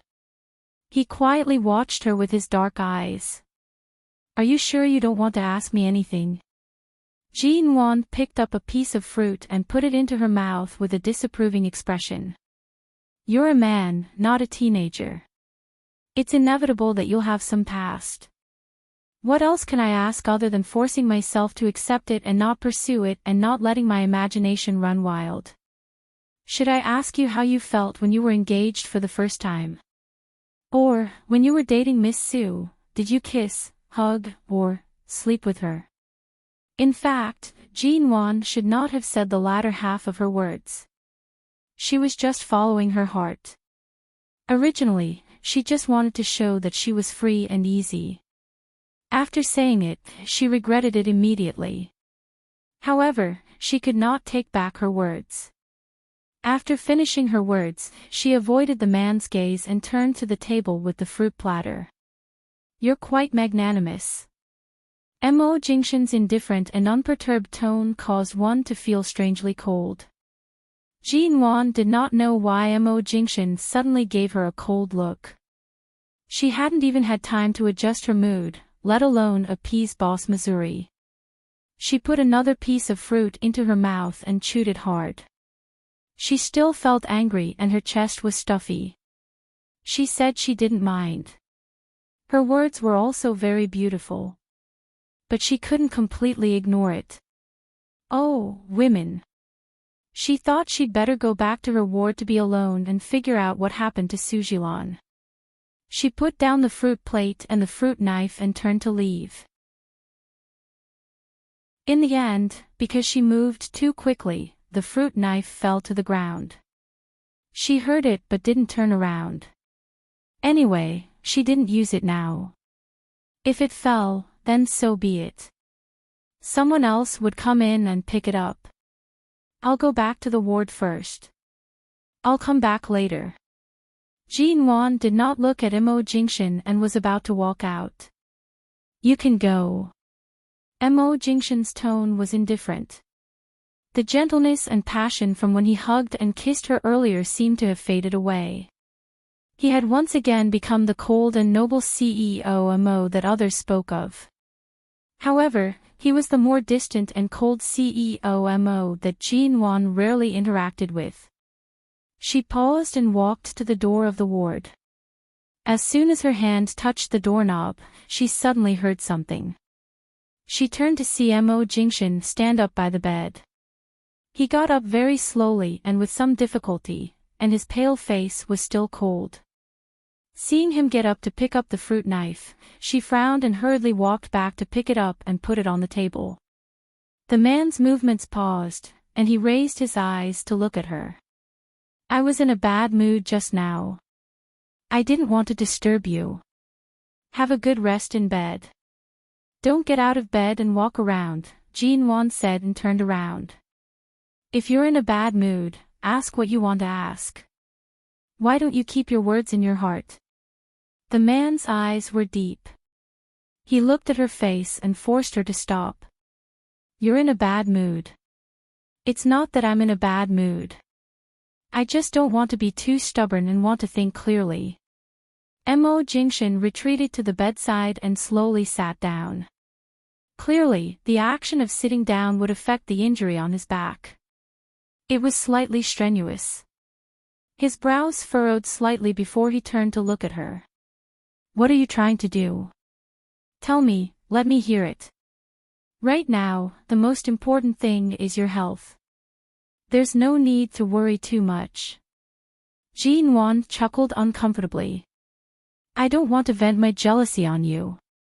Can you let me calm down first? Hearing the words jealousy, Mo Jingshan couldn't help smiling. Come here. Jin Wan didn't want to go over, but seeing that he was about to stand up again, she hurriedly walked over. As soon as she approached, he held her waist with one hand and pulled her into his arms again. Jin Wan wanted to get up, but he didn't move. He tightened his arms and kissed her brows.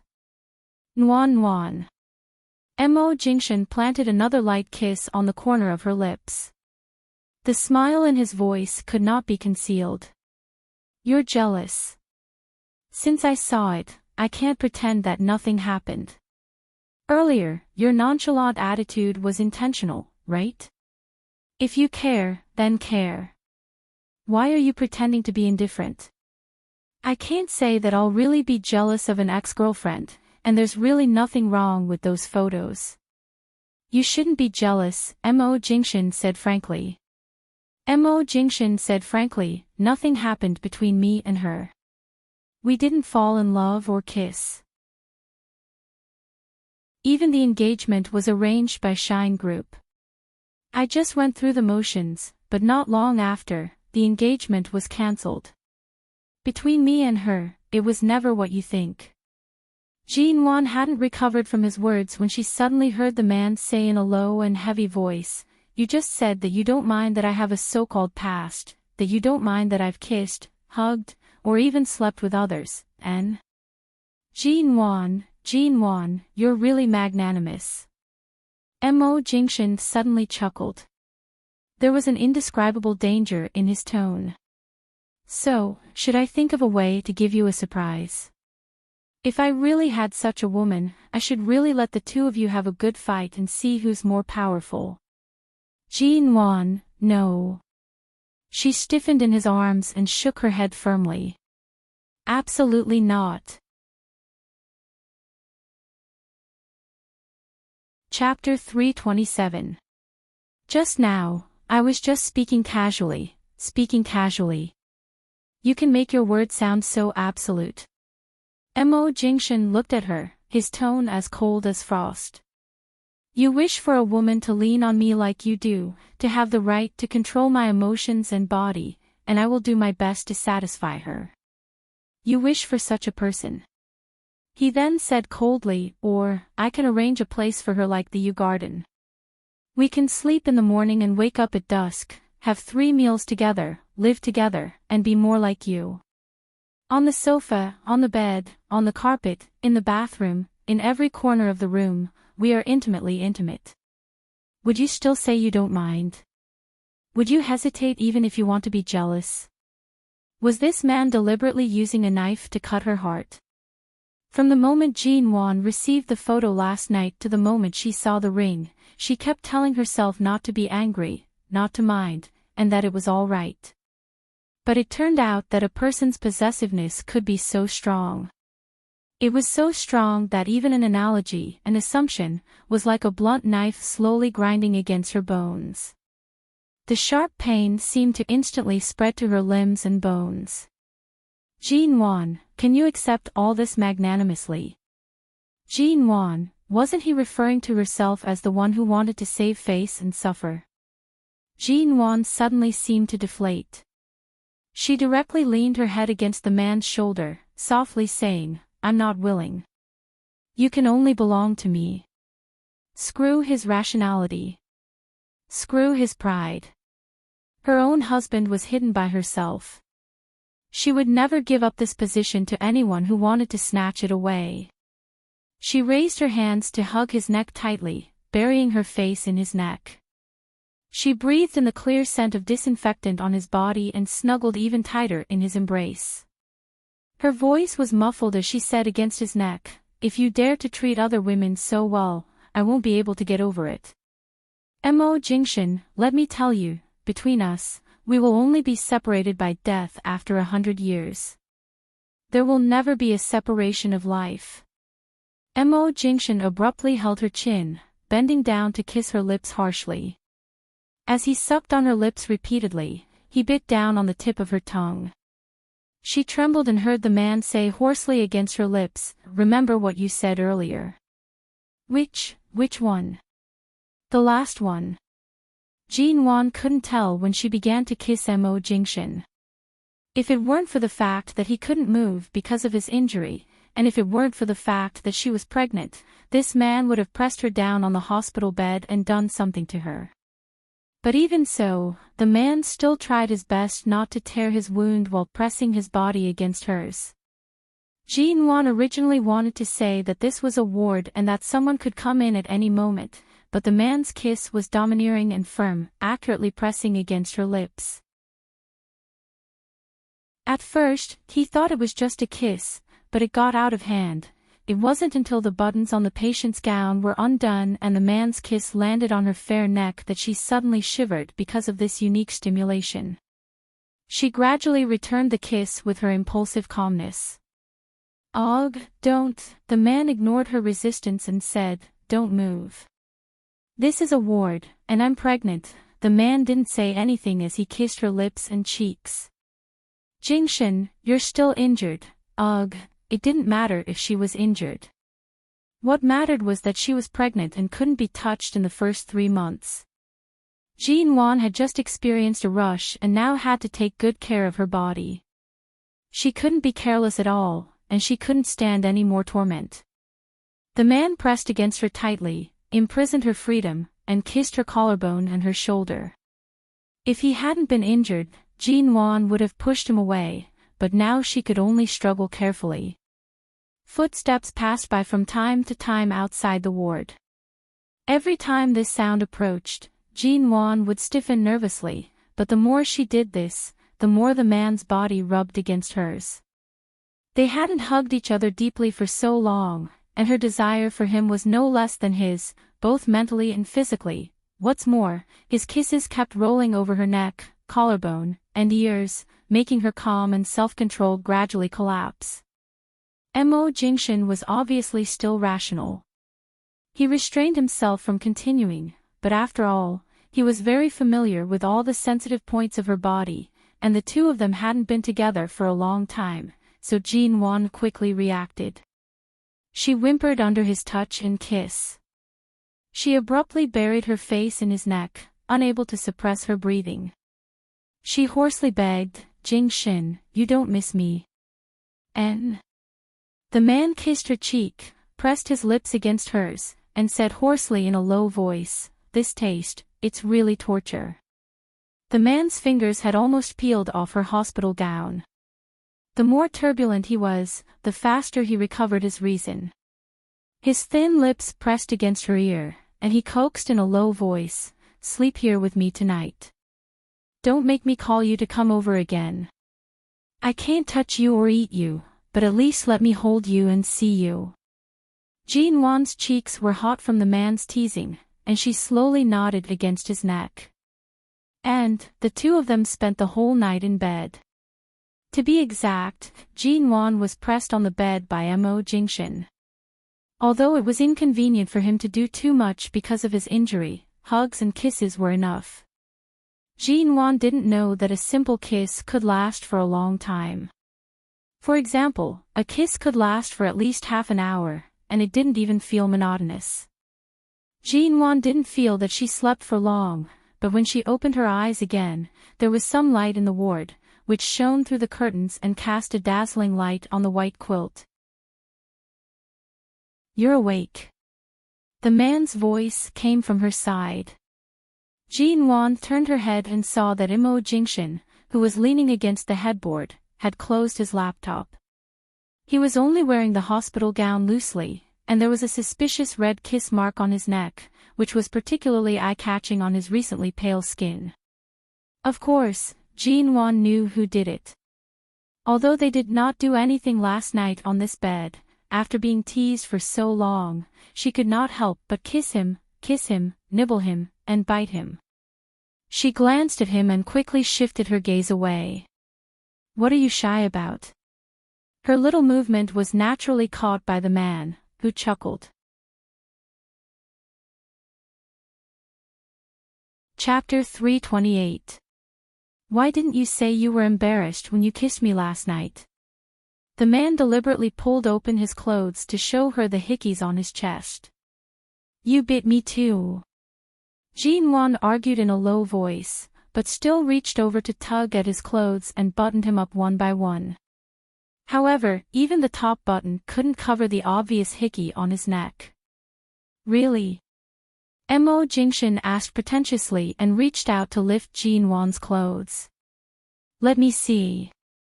Jin-won was afraid that he would ignite the fire in her again early in the morning, so she rushed to lift the quilt and get out of bed.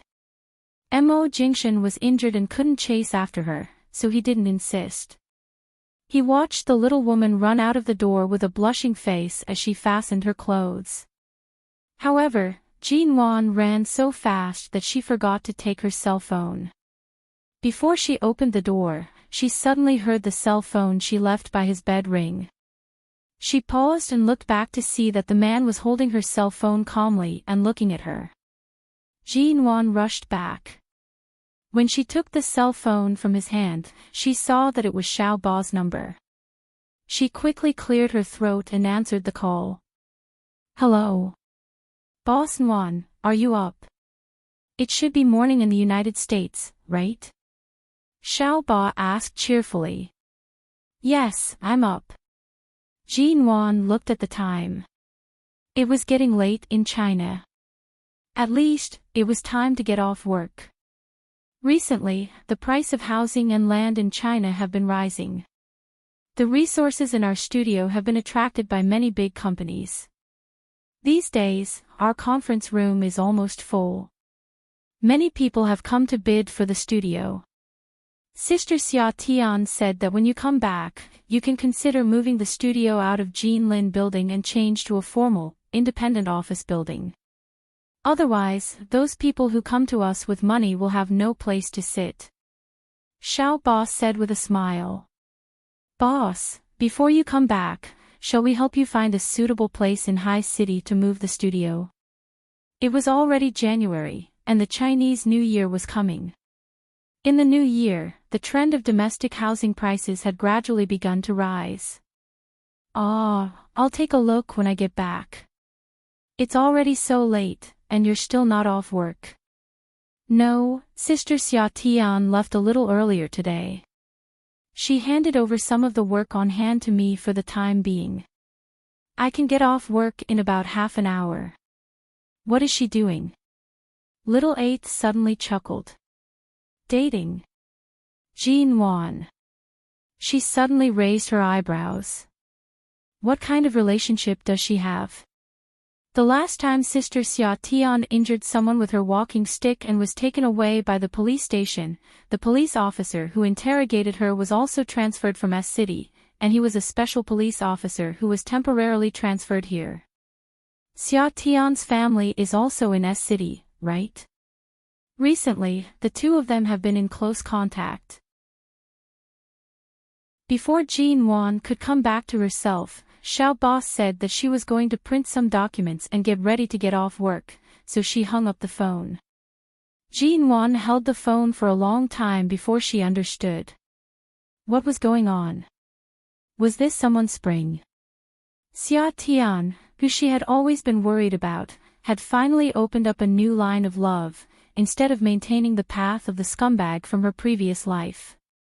But who was the police officer in the police station last time? At that time, the matter was too complicated and rushed, and she did not pay much attention to what the police officer in the interrogation room looked like. TSK, this woman Xia Tian actually made big news behind her back. No wonder she did not often send text messages to harass her these days. It turned out that she had changed the target of her complaints. Mo Jingshan lazily leaned against the headboard, watching Jean Wan's somewhat complicated expression as though her good sister was about to be taken away by a wolf. The studio is moving to a new location. The man's light words brought Jean Wan back to herself. Jean Wan hurriedly shifted her gaze away from the hickey on his neck, and after a moment of silence, she said, previously, the office location in Jinlin building was only a temporary one. Now that there are more frequent investors and bidders, the environment of my small studio is indeed not good enough. If we really want to change the location, we may have to consider moving to a place near the construction bureau. That way, it will be closer and more convenient when we go to apply for documents in the future. Let Qin Sighting help you choose a location. He often contacts people from the construction bureau. Mo Jingshan looked at Jean Wan's serious expression and chuckled softly. Dr. Qin. Will it be too much trouble for him? He can't wait for you to trouble him, Mo Jingshan casually said. Recently, Shida Group has been making a lot of noise in China. The Qin family and Shida Group happen to be working together. He and his old love should see each other often. In these dark days, it's good to find something else for him to do. In the afternoon, Jean Wan went back to the ward to take a shower while Mo Jingshan was receiving an anti-inflammatory injection. In the past few days, she had been quite idle in the hospital. She ate, slept, bathed, and accompanied her husband. She didn't have to face the storm-like dangers of the past few days, nor did she have endless work waiting for them as soon as she opened her eyes in High City. However, when Jean Wan was taking a shower, she did not know that an uninvited guest suddenly came to the hospital. Mo Jingshan's injection was halfway through, and K of 11 base was in charge of guarding outside the ward area with several brothers. Not long after, K suddenly knocked on the door and came in. Mr. Mo, Miss Su is here. Mo Jingshan was still a little pale, but his face was cold and calm. Didn't Nanhing tell you that no one from the Su family is allowed to come in? I know, so I didn't let Miss Su enter your ward area. She waited outside for a while. Seeing that we didn't let her in, she just left. Mo Jingshan closed his eyes again, and Kate suddenly remembered something and said, by the way, just now, after Miss Su left, our men saw her go to Mrs. Mo's ward area. Although there are people guarding there, they used to be friends with Miss Su, so they may let her in. Mo Jingshan opened his eyes again and looked coldly at Kay. As soon as he met Mo Jingshan's cold eyes, Kay had a hunch that things were not good, so he immediately shut up and did not dare to say more. Mo Jingshan suddenly sat up, quickly pulled out the needle on the back of his hand under Kay's startled gaze, and lifted the quilt to get out of bed. However, because the surgical wound on his back hadn't healed after 3 days, his face turned pale because of the pain. Kay rushed to stop him, but Mo Jingshan had already gotten out of bed. Ignoring the trace of blood on the back of his hand dripping down the blood vessels because he pulled out the needle too quickly, he walked out expressionlessly. Chapter 329. Jin Wan was not surprised that Su Jilan came to the hospital. What was strange was that she couldn't sit still. They had just met in the milk tea shop, but in the blink of an eye, she came straight to the hospital. Jin Wan had just come out of the bathroom in the ward. Her hospital gown was a little loose, and the collar had not been completely fastened. She was drying her hair, when she suddenly saw Su Jilan, who had pushed the door open and come in. "Miss Su." The moment she saw the other party, Jin Wan glanced at her in surprise. Su Jilan stood at the door of the ward and saw that Jin Wan had just taken a shower. She suddenly saw a red mark on Jin Wan's open chest. Her eyes flickered, and she looked away, saying calmly, "I thought someone was sick. I didn't expect that Miss G also has a ward. Do you have a cold or are you not feeling well? I heard you were here, so I came to see you. Did I disturb you?" "Of course not, but if you had come a few minutes earlier, I might still be in the bathroom." Jin Wan dried her hair again, put down the towel, and casually tidied up her clothes, saying indifferently, "Miss Su, what's your purpose in coming to the hospital?" "I heard that Jingshan was injured." Jin Wan didn't stop smoothing her cuffs. She didn't even lift her eyelids. "Who told you the news?" Su Jilan smiled. "I have some connections with several people in Nanhang's base. After all, the Su family also has an important position in the American arms trade, but the Su family doesn't rely entirely on this business, so they haven't been involved in it in recent years. But 11 Base used to have a close relationship with the Su family, so it's not difficult for me to get some information from these acquaintances." Jin Wan didn't respond and continued to smooth the creases on her cuffs. Last night, Mo Jingshan had pressed on her for almost the entire night.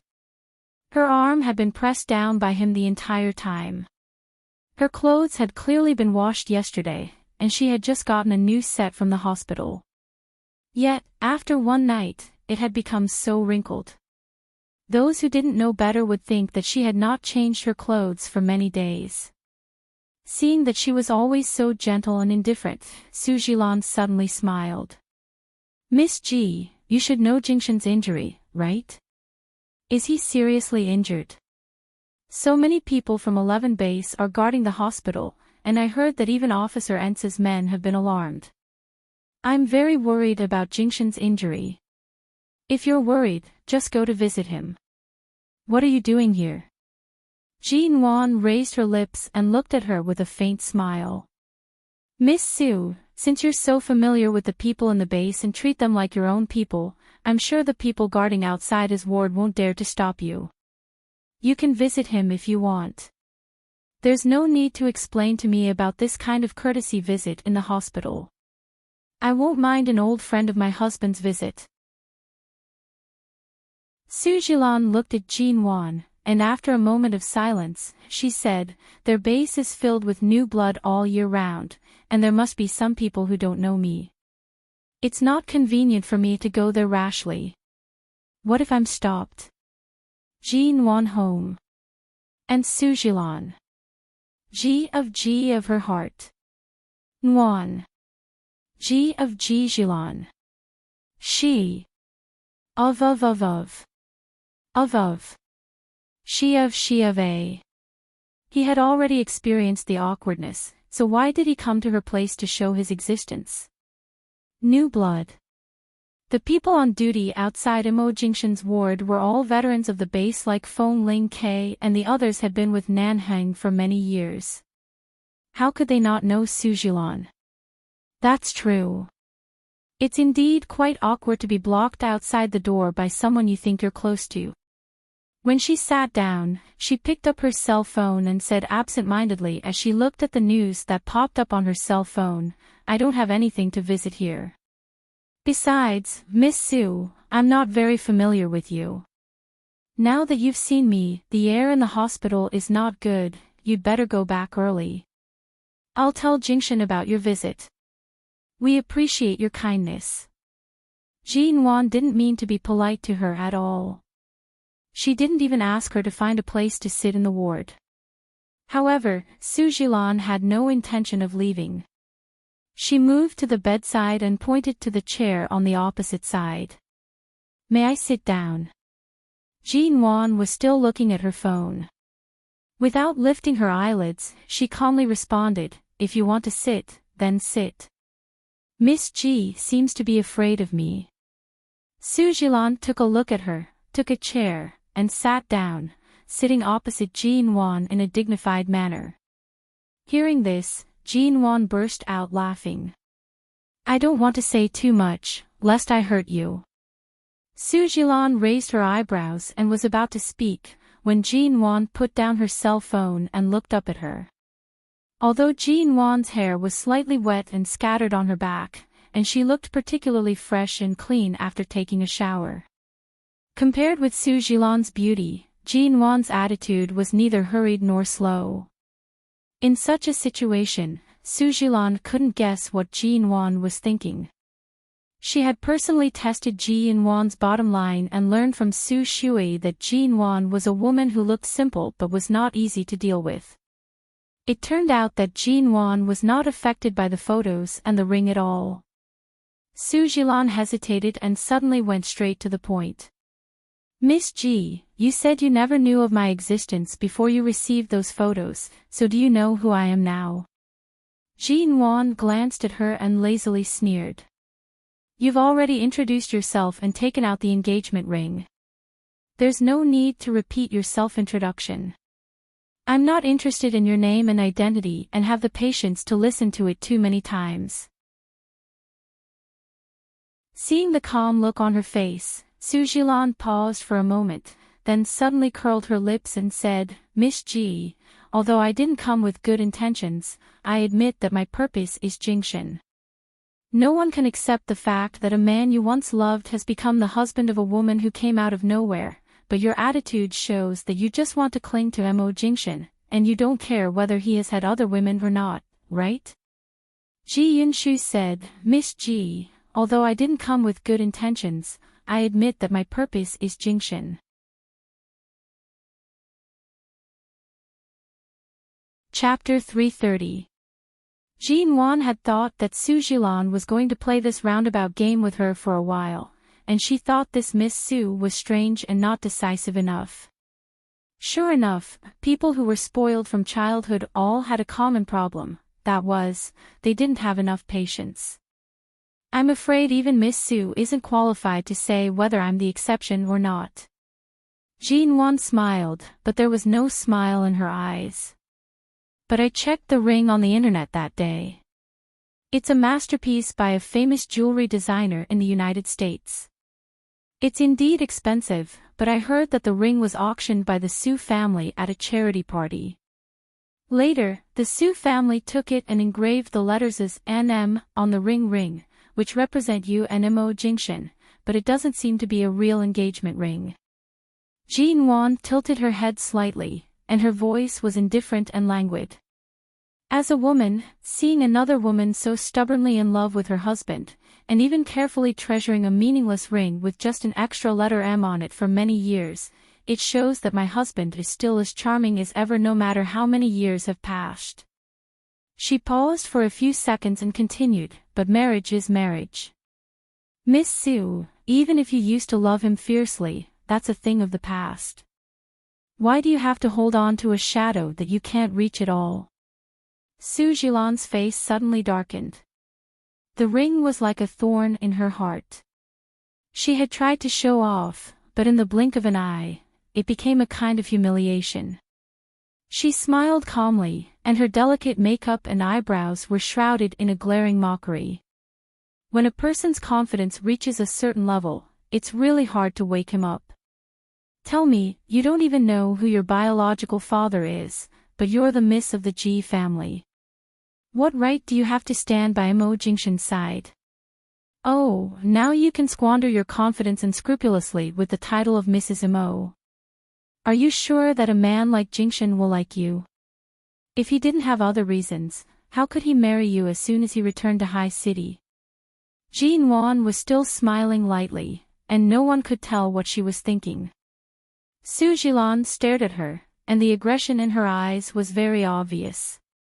Before I got together with Jingshan, he had never been intimate with any woman, and I was the man who broke all his firsts.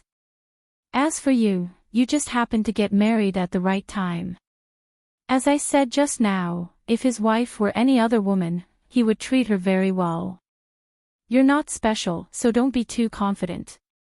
A man will always have a woman in his heart, but that woman obviously won't be you. Jean Wan raised her eyebrows and said in a clear voice, "You're standing in front of a man's legitimate wife and talking about feelings and the past with me? Just how desperate are you that you would use such a method to attack me?" Facing Jean Wan's unwavering attitude, Su Jilan's eyes turned cold. "I'm reminding you to know what's good for you." Hearing this, Jean Wan was about to sneer when she heard Su Jilan say coldly again, "Jingshan was seriously injured many years ago, and I stayed with him in the hospital to take care of him for a long time. Our relationship has always been stable. Now you accompany him day and night in the hospital. Have you ever thought that maybe he just regards you as my shadow?"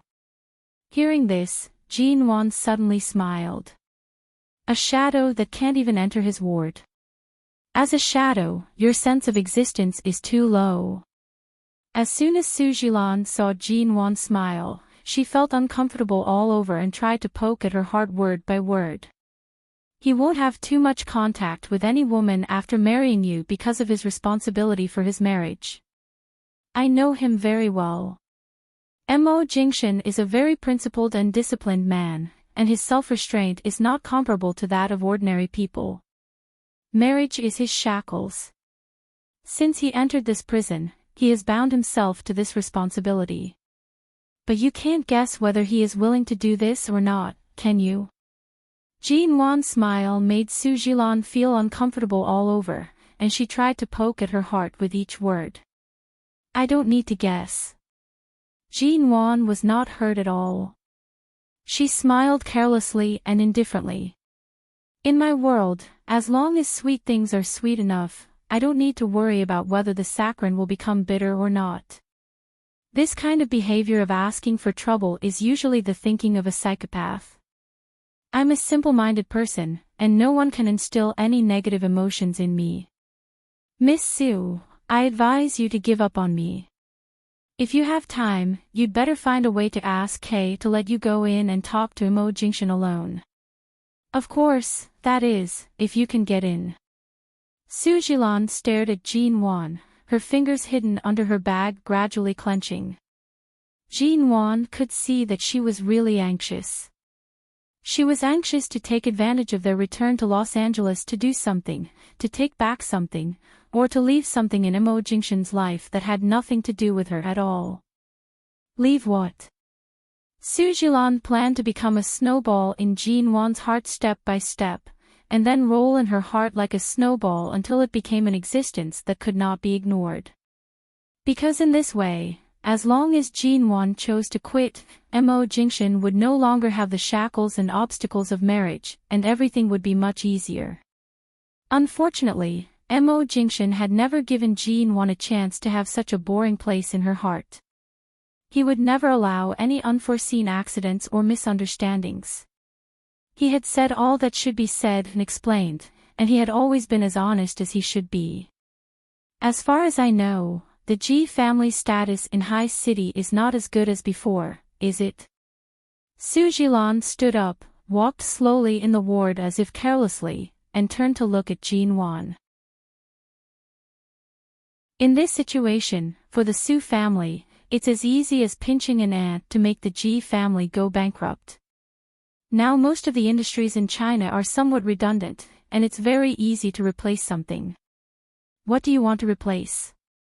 For example, a few department stores that don't seem to have a good future, a listed company that is in debt, or...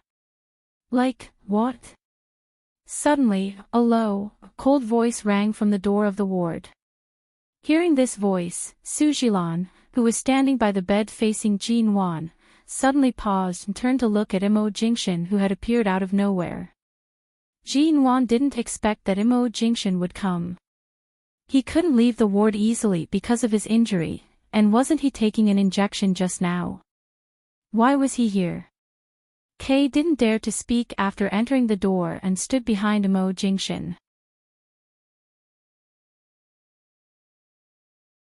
Chapter 331. Mo Jingshan's eyes were dark and indifferent, but his indifferent eyes soon made Su Jilan feel a chill from the soles of her feet to the top and spread all over her body. Jin Wan's smile disappeared because of his appearance. You. Who let you out of the ward? Jingshan. After several years, she finally saw him standing in front of her instead of watching the financial news. Su Jilan's composure suddenly cracked, and her eyes were glued to him. The man was dressed in a light blue hospital gown. He was as cold and handsome as ever. His face was obviously pale, but the coldness in the man's eyes was almost seeping out. He looked at her calmly with his dark eyes, without the slightest bit of politeness that an old friend should have. Seeing Mo Jingshan's pale face and the faint blood on the back of his hand, Jin Wan guessed how he came here. Her heart clenched and she was about to get up to help him, but the woman in blue standing by the bed in front of her quickly walked up to him. Jingshan, how are you hurt? Where on earth did you come back from? How did you get hurt like this? Su Jilan looked concerned. She had come up to the man and was about to reach out to help him, when the man in front of her glanced at her coldly. Su Jilan's hand, which was about to touch his arm, paused and hesitated before putting it down, but she clenched the bag in her hand. She couldn't hide the concern in her eyes, and her voice was gentle and sweet, not as cold and arrogant as when she was talking to Jin Wan. I heard that you've been in this hospital for several days. You still look so pale after so many days. Where are you hurt? Is it very serious? Is it more serious than that time? What did you just say? Mo Jingshan didn't answer her question but asked back in a low voice. The man's handsome face was calm and indifferent, and his eyes were distant and distant. In Su Jilan's view, his indifference was so sharp and silent that her nerves were trembling. What can I say? I came to see Miss G and care about the relationship between you and her. After all, I've been through it. After a moment of silence, Su Jilan suddenly gave a natural smile and stared at the man's face, refusing to let go of any expression on his face, even if it was indifferent. Mo Jingshan was cold and indifferent. He did not plan on answering her words. He said softly, recently, Elder Su's thoughts haven't been in the right place. You clearly know that my place is a forbidden area to your Su family, but you still turn a blind eye to it and barge in. Being completely ignored in front of Jin Wan, Su Jilan had to calm down even if she was embarrassed. She looked at him, suddenly smiled, and then turned to Jin Wan, whose face had darkened because of Mo Jingshan's appearance. After all, it's rare for you to be injured and hospitalized. I have more experience in taking care of you than Miss G. When you were in a coma, I had been watching over you. Now that I heard you were here and in the same hospital, I had to come and see you. Mo Jingshan didn't say anything at first. He just glanced at her coldly and then said in a cold voice, if I remember correctly, when I was in a coma, I was taken care of by Nan Heng's men. Miss Su occasionally appeared when I was in a coma. I don't know if you have experience in taking care of people, but Miss G is my wife. It's natural for her to take care of me. Don't you worry too much. Su Jilan didn't speak. When she heard Imo Jingshan say that Jin Wan was his wife, her eyes were fixed on him. After a few seconds of silence, she said, Jingshan, what I care about most now is your physical condition. As for who your wife is, Miss Ji has just repeatedly emphasized this matter to me. She has been reminding me all the time that she is now the winner. You are so injured, and I have no time to think about other things. The most important thing is you. Mo Jingshan's tone was still indifferent. Do I need her to emphasize who my wife is to you again and again? Isn't it obvious to everyone? What I mean is, Miss G might be afraid that I might pose a threat to her, so she kept emphasizing her body. Really? But why did I hear you just list a few examples in front of my wife? Mo Jingshan's dark eyes coldly swept over Su Shui's face. For example, using your most common means to control people with power and money? Do you think her temper is so soft that she would allow you to bully her like this? Didn't you see what happened to Su Shui? It doesn't matter if you lose a cousin, but do you want to lose yourself as well? Jin Wan really didn't think she was bullied. After all, she and Su Jilan were evenly matched. But when she suddenly heard these words from Mo Jingshan's mouth, she was so moved that she almost burst into tears. Su Jilan stared at the man's cold eyes. You won't hurt me. At this time, the door of the ward was suddenly opened, and Nanheng, who had been listening outside for a long time, was standing there with his eyebrows raised. I'm sorry. I found that no one was in the ward upstairs, so I came here to have a look, only to hear such a big drama. Nanheng glanced around with a faint smile and finally rested his eyes on Su Jilan, saying flatly, I advise Miss Su to stay away from Jin Wan. Mo Jingshan treasures his wife very much. Let alone your threats, even if you appear in front of Jin Wan and affect her mood, it's enough to make him very unhappy with you. Su Jilan's eyebrows twitched. Obviously, she didn't expect that they all knew about the photos. Besides, Nanheng raised his hand and casually tidied up his cuffs. There was a cold sneer on the corner of his mouth, and he said slowly, we didn't touch you back then because the Su family still had a certain status in the American arms industry. Both of us kept each other in check and were in the same boat. If the Su family didn't act rashly, we wouldn't either. But now, in order to protect himself, Elder Su has handed over everything in his hands. He was willing to be abandoned to protect the Su family's small territory in the business world. He has gotten what he wanted, but he has lost the condition to keep us in check. Hearing this, Su Jilan's suppressed calmness seemed to crack. She looked up at Mo Jingshan, who had been indifferent all this time.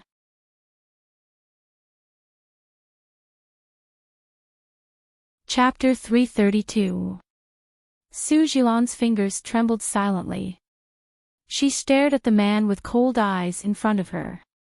My grandfather was forced to hand over those management rights because of you. Kay couldn't bear to listen anymore.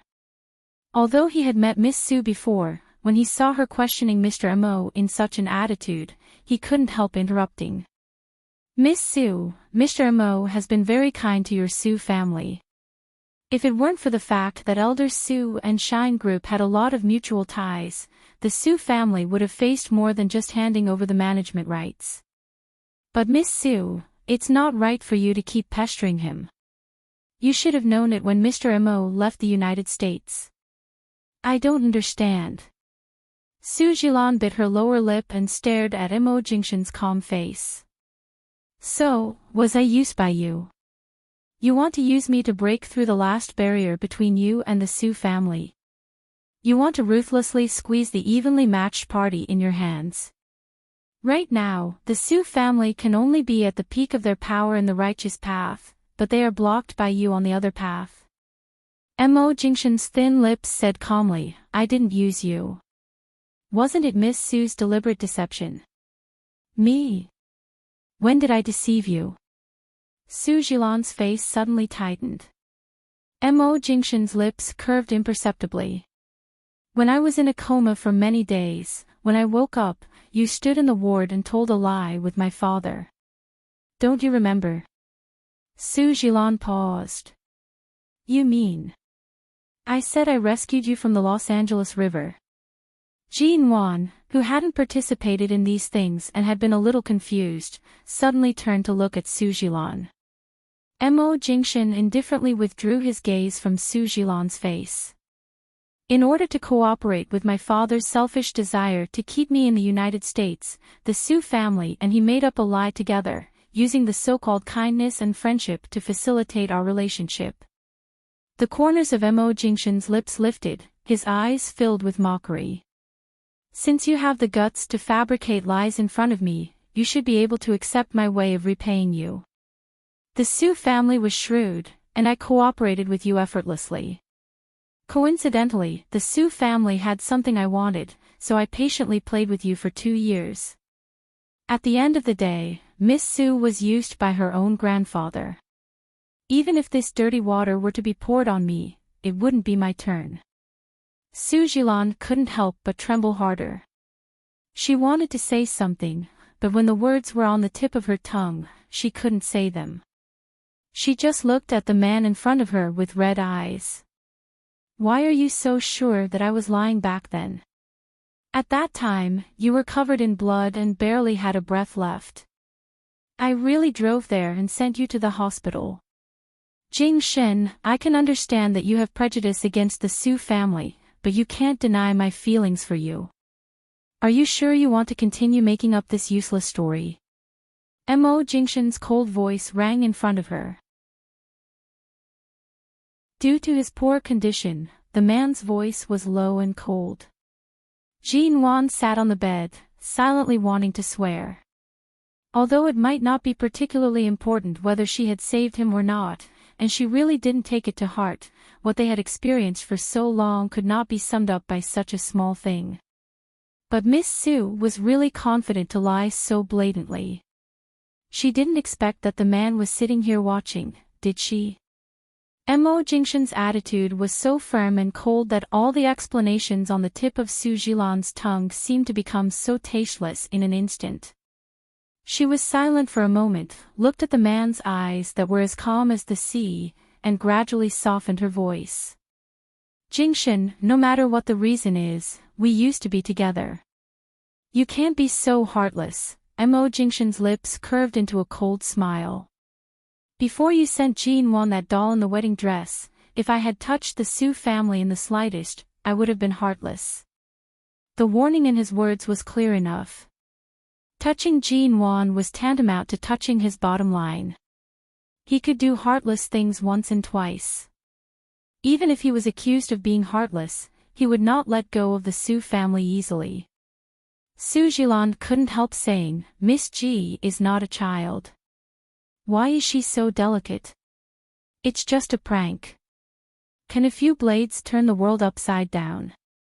She then said unwillingly with red eyes, even what Su Shui did was just to fight for me. But all of you were so ruthless towards her that it's already a miracle that she's still alive. And you just strangled the Su family's lifeline, made it difficult for the Su family to move forward, and had my grandfather lock me up. Mo Jingshan, I've been by your side for 2 years, loved you, and waited for you for so many years, and this is how you treat me. Mo Jingshan closed his eyes, and there was a trace of paleness and impatience between his brows. Su Jilan saw that he couldn't bear it for so long. After a moment of silence, she softened her voice. Jingshan, don't be angry. I'll help you back to the ward first. You're still. With that, she hurriedly reached out to help him. Mrs. Mo. Kay suddenly winked at Jean Wan. Seeing that Mo Jingshan avoided Su Jilan's hand, but Su Jilan insisted on helping him, Jean Wan pursed her lips, got up, and put her hand on Mo Jingshan's arm. Mo Jingshan leaned toward her. Obviously, he couldn't hold on any longer. How many times has the doctor told you not to get out of bed these days? Did you pull out the needle yourself? Don't you feel any pain at all? Jin Wan was standing closest to Mo Jingshan now. When most of the man's body almost leaned toward her, she couldn't help muttering beside him, "What if the wound has a problem again? Aren't you afraid that the wound will be inflamed repeatedly, leading to infection and fever, and finally burn into a fool?" Kay, who was standing behind, she was really CEO Mo's wife. Why didn't she learn to be gentler than Miss Su at a time like this? How could she insult Mr. Mo? Su Jilan watched Mo Jingshan leaning against Jin Wan defenselessly and suddenly looked at Jin Wan's face. For a moment, Jin Wan seemed to see some kind of determination and coldness in her eyes. Although it flashed away, obviously she was not the only one who saw it.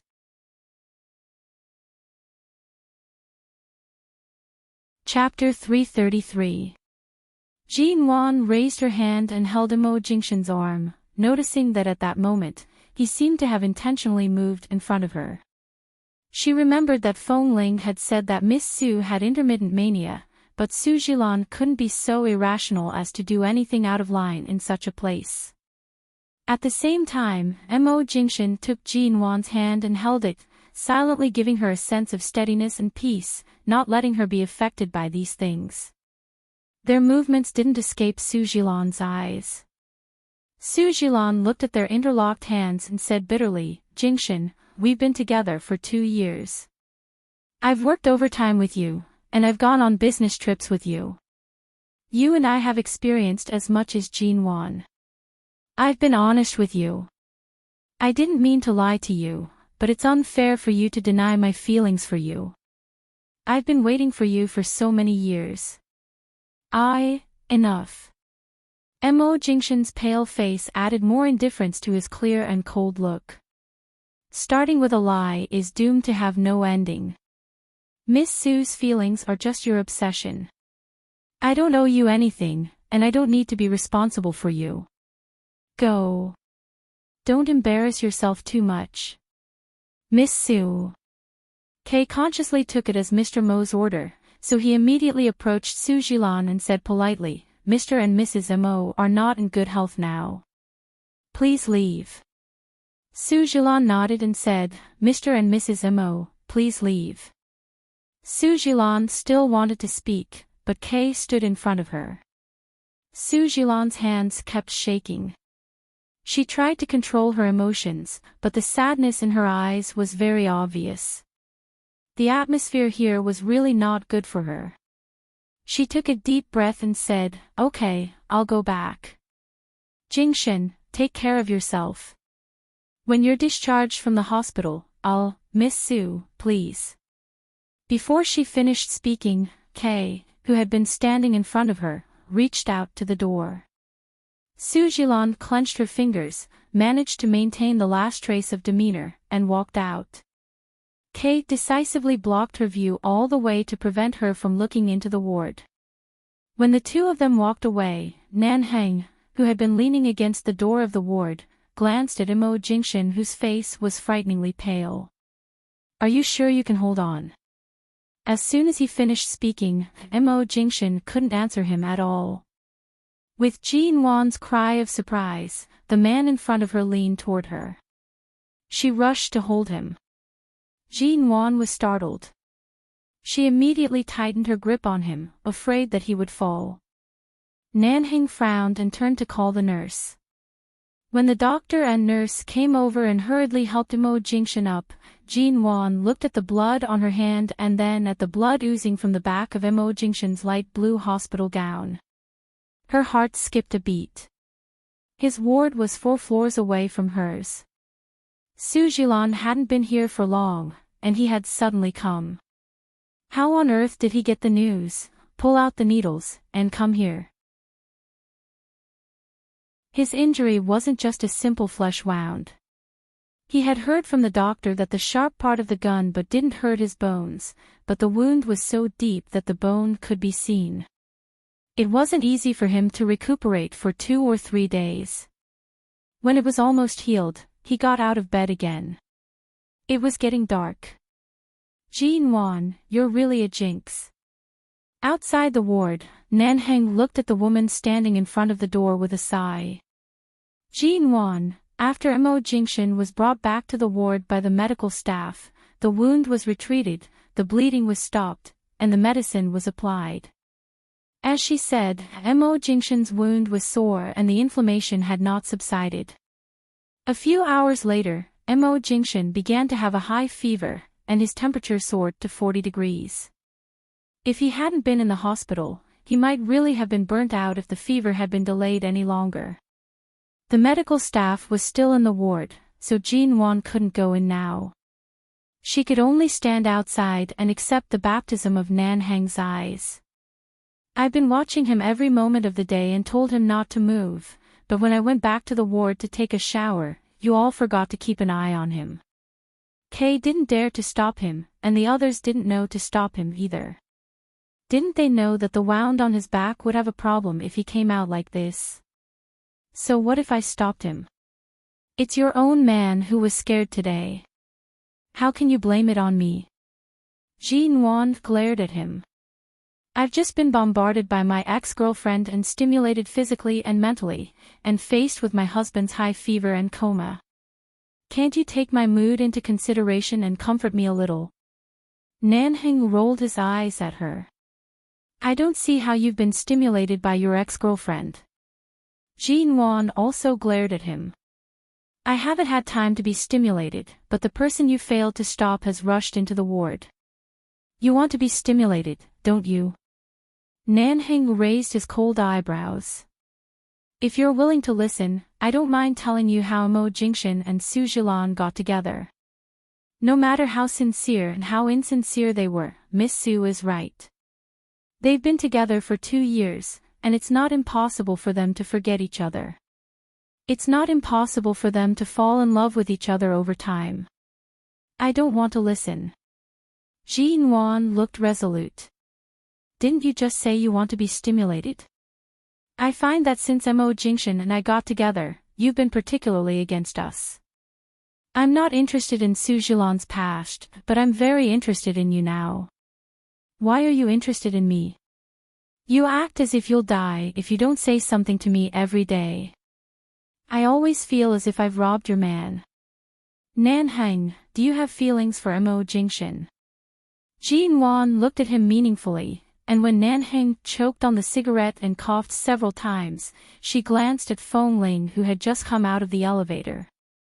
Nanheng was coughing hard. Feng Ling came over, took a strange look at him, and then looked at Jin Wan flatly. Mrs. Mo, I've arranged for other people to guard your ward. No one will disturb you in the future. Jin Wan nodded. In fact, if it had been anyone else, they wouldn't have been able to get in. After all, Su Zhilan had been friends with them before, so it was understandable that they didn't dare to block her blatantly.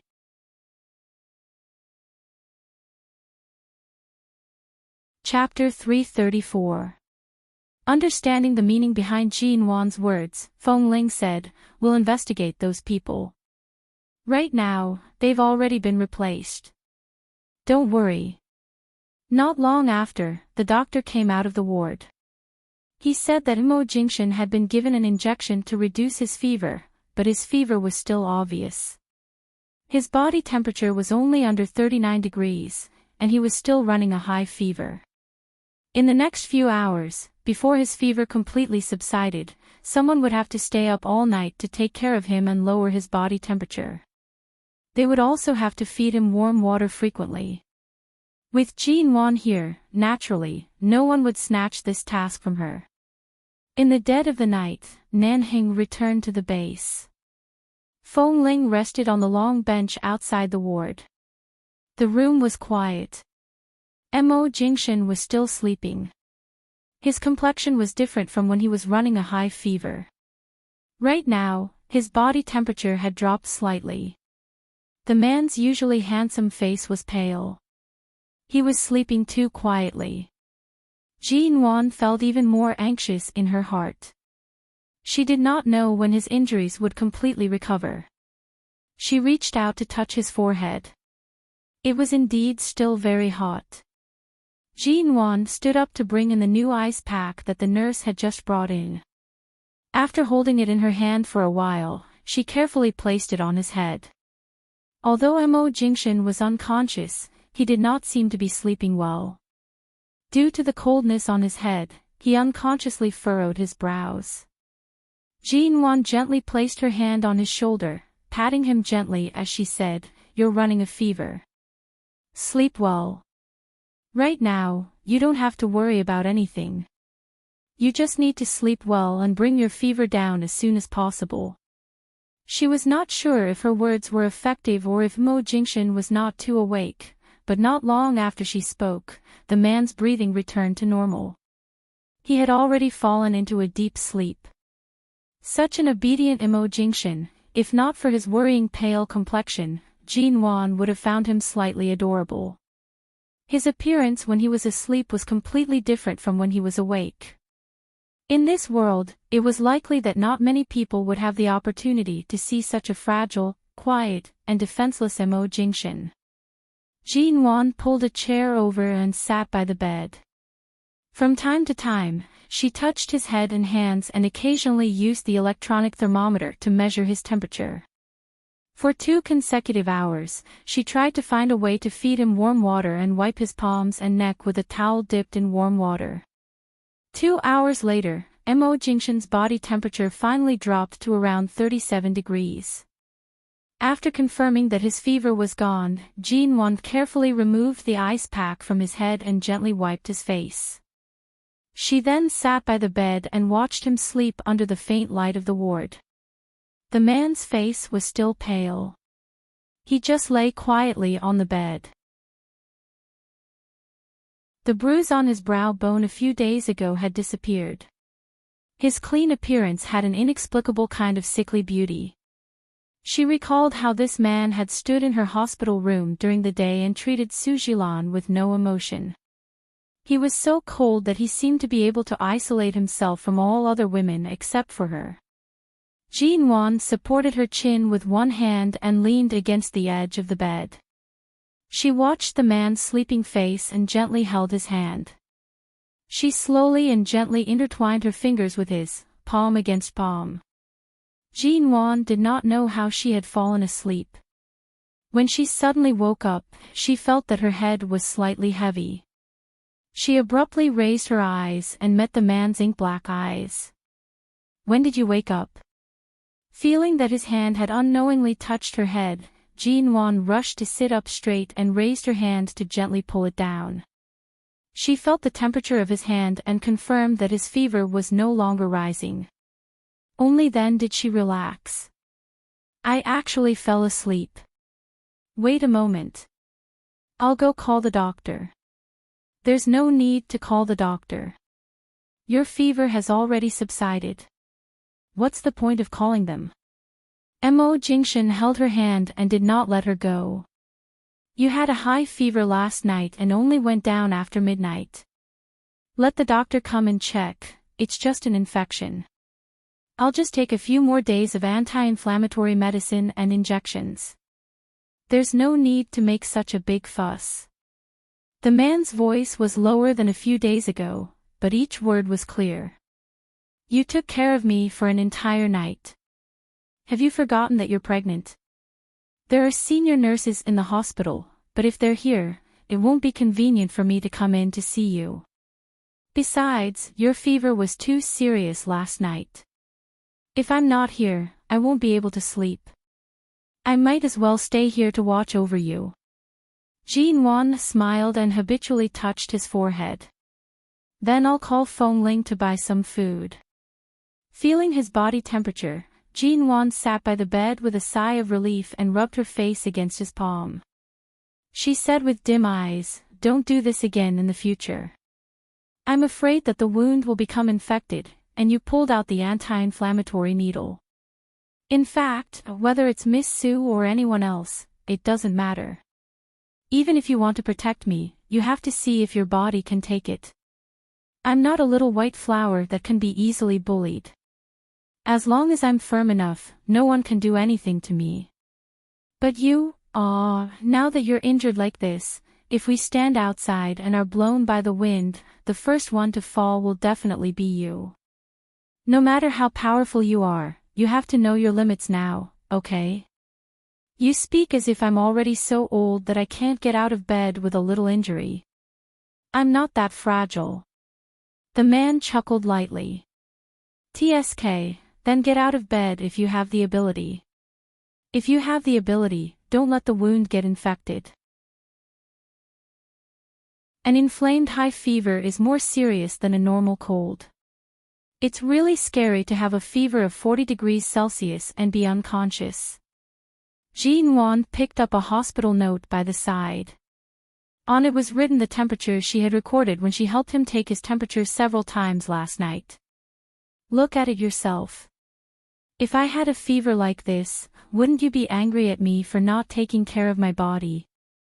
Mo Jingshan glanced at it and did not argue with her. He gently patted her hand, asking mildly, "Where's Nanheng?" He returned to the base last night. I don't know if he has come to the hospital yet. Are you looking for him? Jin-won placed the note back and turned to pour him a cup of warm water. You took care of me here for an entire night last night. Rest well today. Call Nanheng for me. All right, I'll call him in a bit. Lie down and don't move. Jin-won brought the cup over and fed him a few mouthfuls of water with a spoon. Mo Jingshan felt somewhat helpless because of her careful feeding him water. Right now, Jin-won was quite obsessed with feeding him.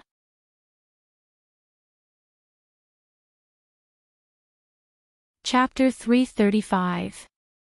After calling Nanheng, Jin-won turned to see that Feng Ling had gotten up from the lounge chair in the corridor and was walking over. You didn't sleep all night? Jin-won asked. Feng Ling didn't answer but glanced into the ward. How is it? Is Mr. Mo awake? He's awake. He must have something to talk to Nanheng alone. I just called Nanheng. He'll be here soon.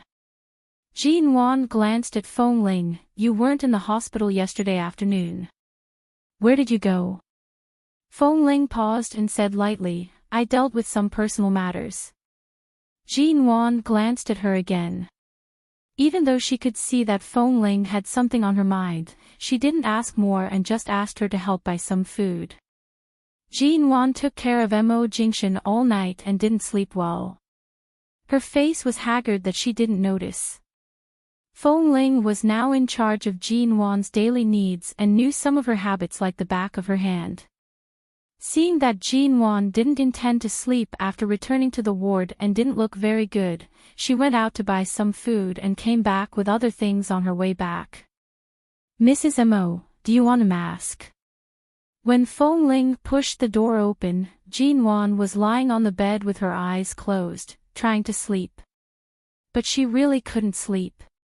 As soon as she closed her eyes, she saw the way Su Jilan looked at Mo Jingshan yesterday. How much did she love him that she would throw away all her self-esteem and pride to try to hold on to even the slightest bit of affection for him? To be honest, Jin-won didn't like that particularly persistent look in her eyes. In the end, Feng Ling's words successfully caused Jin-won to open her eyes. She sat up on the bed, only to see Feng Ling holding a bag in her hand and placing several different brands of facial masks on her bed. Why did you buy these things? Jin-won was surprised. She couldn't imagine Feng Ling standing in front of the skincare counter. I saw that you don't look well. I heard that women often have to use masks when their skin is not in good condition. I haven't used this kind of thing before and didn't know which brand was better. Just now, I passed by the mall and bought a few.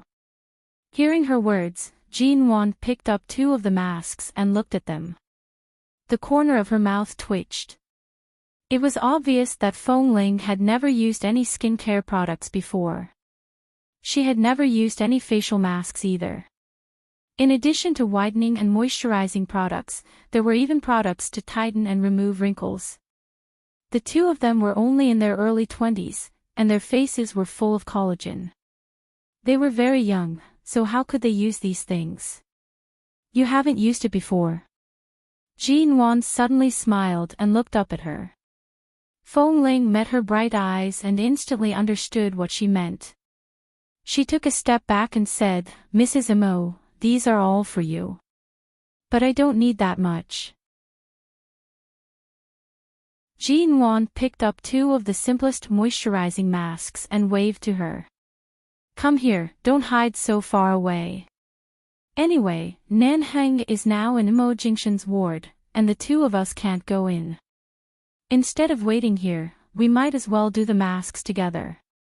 You've bought them anyway." Jean Wan didn't usually use these things, but she knew better than Feng Ling. Seeing Feng Ling's determined expression, she narrowed her eyes and smiled. "You really don't want to try them? You've been in the base for so many years. Although your skin is good, it's still a little rough. Since you've bought so many masks, why don't you try them with me? I'd better forget it. I don't know how to use these things, and why do I need such good skin?" Feng Ling continued to take a step back. Jean Wan raised her eyebrows. "You really don't think of yourself as a woman?" Feng Ling hesitated, looked at the things in Jean Wan's hands, and asked after a long while, "Do I really not look like a woman?" Jean Wan rested her chin on one hand and sat on the bed. She looked at Feng Ling, who had been troubled recently and seemed to be a little self-doubtful. "Your hair looked good when it was longer, but who knows what happened to you? You cut it so short. I think even Kay's hair is longer than yours." Feng Ling obviously had no idea whether the length of hair was good or not. "I'm not used to long hair. It's more comfortable to have short hair." "Then when you look in the mirror and see your short hair, do you think you look like a woman?" Jean Wan raised her eyebrows. "I rarely look in the mirror." In the end, Feng Ling couldn't persuade Jean Wan and was dragged into the bathroom by Jean Wan. The two women washed their faces in front of the mirror, rubbed foam on their faces, and put the masks on their faces. At first, Feng Ling didn't even know how to put on the masks, and Jean Wan taught her little by little. Unexpectedly, this woman, who could shoot the whole world with a gun, was defeated by a mask. Finally, after Feng Ling tore up 3 masks, Jean Wan successfully got her to stick a complete mask on her face. No one who passed by this ward could imagine what these two women were doing in the middle of their busy lives. Kay came over to knock on the door, and Jean Wan answered. Feng Ling had just come out of the bathroom and didn't realize that someone was coming in, so when the door was pushed open from the outside, Feng Ling's footsteps paused. Kay did come to find Feng Ling, but as soon as he came in, he saw the two women with masks on their faces. There were several holes in the white masks, and the two women stared in his direction at the same time with their eyes almost the same size. Jean Wan was fine, but when Feng Ling saw Kay's shocked expression, she immediately took off the mask on her face with a cold face. Kay, however, suddenly raised his mobile phone and took a photo of Feng Ling. Feng Ling paused in her action of taking off the mask. "Why did you take a photo of me?" "Damn it, I can see Feng Ling wearing a mask in my lifetime. I must show this photo to boss." After saying that, Kay forgot the purpose of his visit. Just as Feng Ling was about to grab him, he opened the door and slipped away as if there was oil on the soles of his feet. "Kay! Delete the photo for me."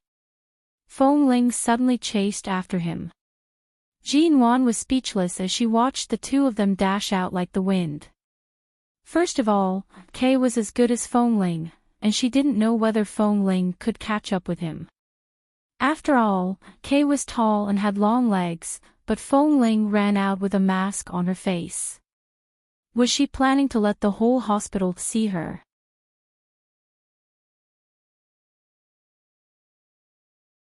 Chapter 336.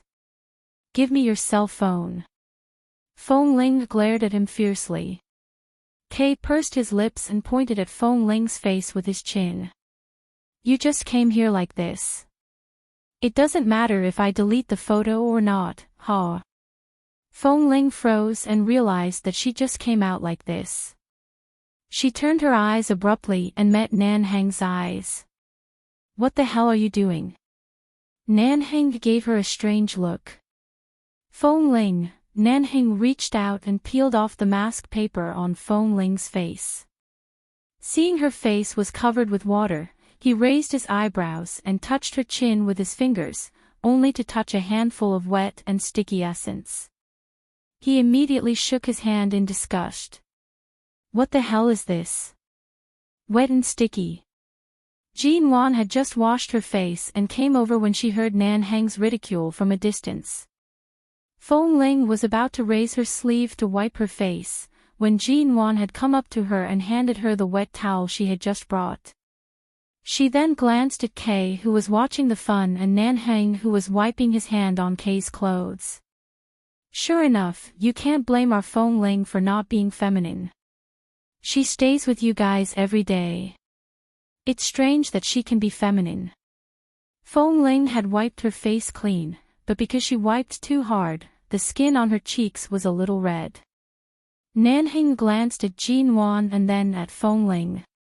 He saw the red patch on her snow-white face, which looked much better than usual, and then at Feng Ling's collar, which was pulled down a lot when she washed her face. Looking at her white skin under the collar, he didn't speak. You two women stayed here all night last night and didn't rest in the ward today. You're really energetic. Nan Heng moved his eyes away from Feng Ling's face and said coldly. Every time Jean Wan bumped into Nan Heng, they would argue with each other. Right now, seeing that Feng Ling was clearly unhappy, she did not say much. She threw Nan Heng a good luck expression and glanced at the door of the ward. Are you done talking? Has he fallen asleep again? I haven't slept yet. I just received a call from the MO Corporation in High City, and the call hasn't ended yet. Nan Heng said and joked, are you going to stay in this ward and not leave?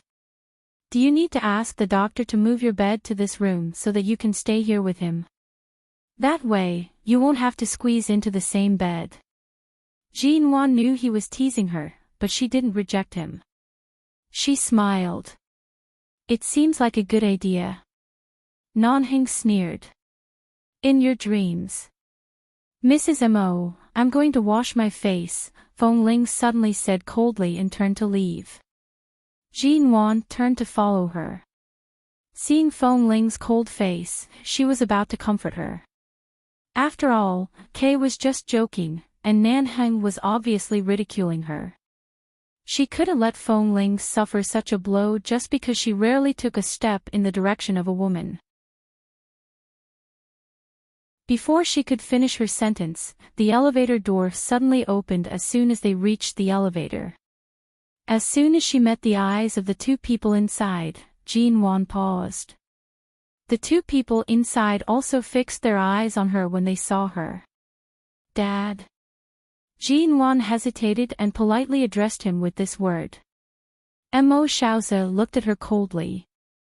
Jingshen is hospitalized here. You really hit it well. Didn't you even inform us? Jean Wan moved her eyes from Shuyan behind him and looked at Mo Xiaozi, saying, I'm sorry. We came back in a hurry and haven't left the hospital these days. It's my negligence not to inform you in time, but I really don't have your contact information. Ever since the bet with the MO family that was worth tens of millions a week, Mo Xiaozi didn't have much reason to pick on her. After living in harmony for so long, she put away her sharp-tongued side. The first thing she said was to directly and sincerely apologize. This also helped Mo Xiaozi, who came with anger, to calm down a little. Mo Xiaozi came out, took a look at Jean Wan, and then at Feng Ling, who didn't plan to go back to wash her face and just stood by Jean Wan's side. He looked at the two of them and finally fell on Jean Wan's face. How is Jingshen's injury? Jean Wan wasn't sure if he knew about Mo Jingshen's experience, but since Father Mo had been in the United States for so many years, he must know what his son had done under his nose. She thought about it and didn't say too much but just said, "It's not light, but it's much better now. The operation was done 4 days ago. He just needs to rest in the hospital for a while." Getting a reassuring answer, Mo Xiaozi nodded and turned to look at An Shuyan, who was standing silently behind him. "Shuyan, go see Jingshan. If he needs anything, ask him to tell us. He's been injured for so many days, but he didn't inform us. He really doesn't take us, his parents, seriously at all." Jin Wan turned to see An Shuyan walking directly to the ward and twitched her lips. Before she spoke, Mo Xiaozi said coldly, "After Jingshan is discharged from the hospital, remember to let him stay in the United States for a while. High City only has grandfather Mo and the Mo family's old house. It's really meaningless for him to stay in High City. For him, his real home is still in Los Angeles. He hasn't been home for several years. Even if he doesn't plan to take over Shine Group, he should go back to see his mother." "Aren't you going to tell him in person about going home?" Jin Wan asked. Mo Xiaozi's face was cold. He wanted to say it in person. Although he didn't want to admit it, it was clear that Jin Wan's words were more effective than his. On the other side, outside Mo Jingshan's ward, An Shuyan was carrying some nutrition products and a fruit basket. As soon as she walked over, she was blocked by Nanheng with a cigarette in his mouth. Nanheng didn't light the cigarette in his mouth. He narrowed his eyes coldly and glanced at her. "Miss An, are you here to visit on behalf of Chairman Mo?" And Shuyan nodded politely to him. "Yes, Chairman Mo asked me to see Jingshan." Nanheng smiled insincerely, but his smile was obviously cold. His tall figure still blocked the door of the ward, and he said coldly, "He is resting. It's really inconvenient for Miss An to go in like this. If you need any condolences or instructions, just say it to Mrs. Mo, and she will help you convey them." Jin Wan stood on the side of the elevator and heard Nanheng's words. She silently gave Nanheng a thumbs up in her heart. Usually, Nanheng could say whatever he liked to her, but when it was time for him to take action, he was really reliable.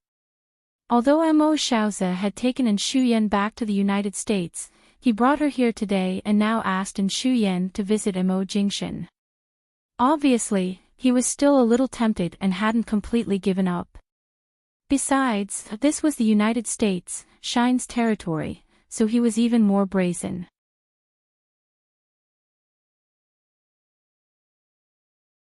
Chapter 337. Mr. Nanheng, Director Mo is right there. You should have heard what he said earlier, and Shuyan emphasized.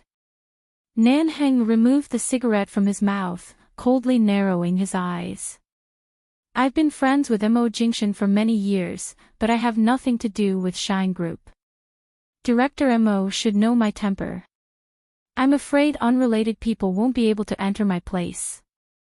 As he spoke, Nanheng coldly glanced in Mo Xiaozi's direction with a faint smile. When Mo Xiaozi heard these words, his expression was clearly unhappy. "My own son is hospitalized here. As his father, do I have to be stopped by you when I want to visit?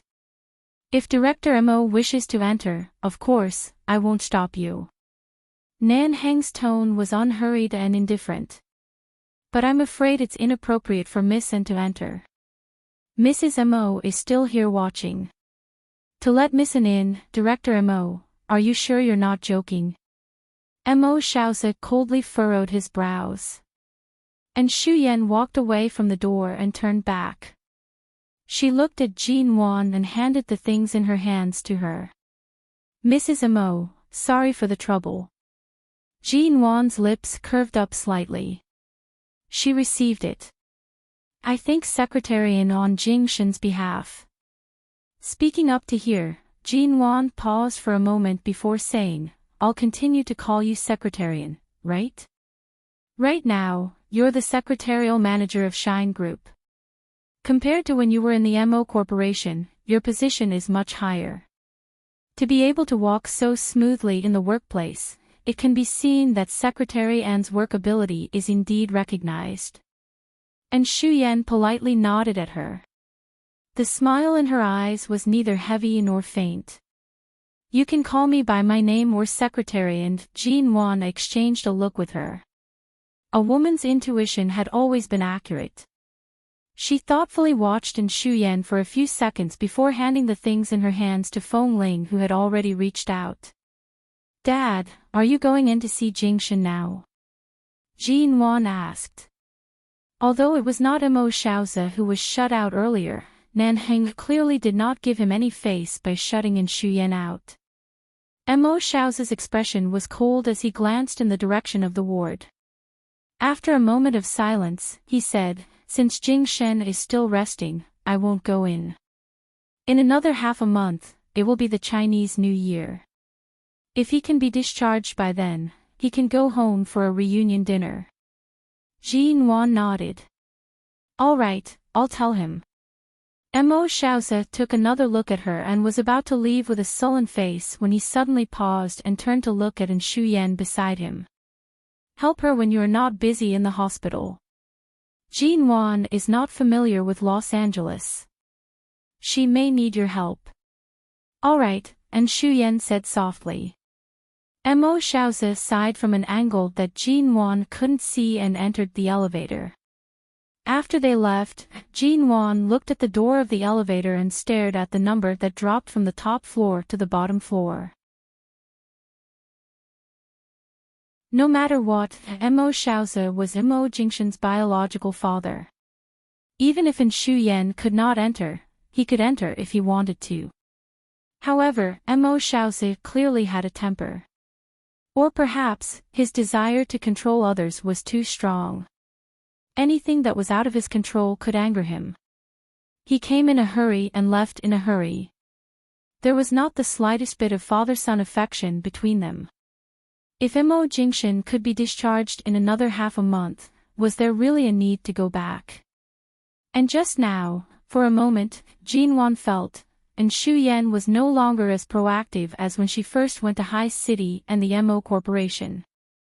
On the contrary, although Shu Yan did not explicitly say or do anything, she gave people the feeling that she was just accepting Mo Xiaozi's arrangements and did not take the initiative or resist. "Mrs. Mo, should I send these in?"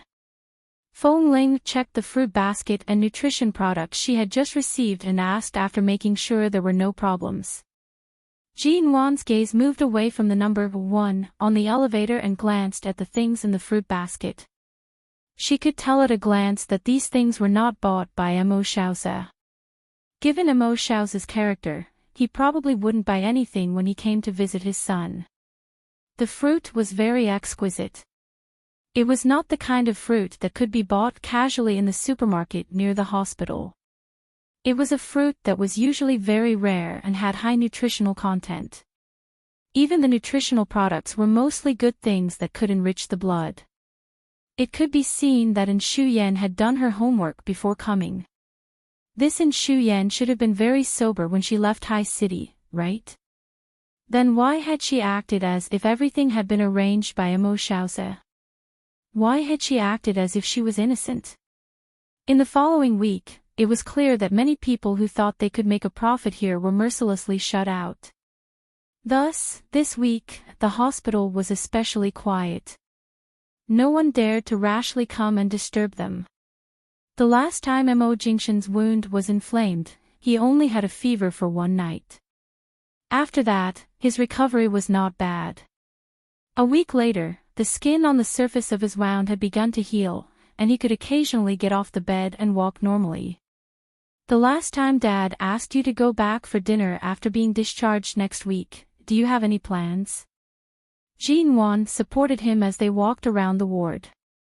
When they came to the window, she turned to open the curtains and then closed the window that had been slightly open earlier. "I don't have any plans. Akip's matter has been settled. Officer Ants and the people from the base will take care of everything on their own. I don't plan to stay in America for too long. After I recover, I'll bring you back to High City as soon as possible. Mo Jingshan looked at Jin Wan's meticulous manner and smiled. Next week is the Spring Festival in China. No matter where in the country, it's basically the Spring Festival holiday state. The Mo Corporation doesn't have too much work for you to handle personally. It's actually quite good to accompany your parents for a reunion dinner, but you accompany grandfather every year. If you don't go back to accompany him this year, won't grandfather be angry? The moment Elder Mo was mentioned, Jin Wan couldn't help smiling. The winter sun shone in through the window, landing on Mo Jingshan's elegant and deep brows. It was as though the man who was smiling warmly was surrounded by a circle of light. He said mildly, "He won't be angry. Although we aren't in the Mo residence, there are many relatives who come and go. It's not like you don't know how many people visit every day. Dealing with those relatives is enough to keep him busy." As he spoke, Jin Wan reached out to his back and gently scratched it through the hospital gown. She then asked with bright eyes, "Shouldn't the healing period be very itchy? Don't you feel even the slightest itch?" Mo Jingshan chuckled softly. "It wasn't itchy at first, but after you scratched it, it did feel a little." At the same time, he bent down slightly to look at her fair and clean face. His gaze met hers, and he said meaningfully, "What's more itchy is my heart." Jin Wan, you're tuning into the LoveLore Library YouTube channel. We're so grateful for your support, and don't forget to subscribe to join us on this incredible journey through captivating stories. Your generosity through donations truly makes a world of difference, as it's the primary source of revenue that allows me to expand and enhance this channel for you. Thank you from the bottom of my heart for being a part of this adventure.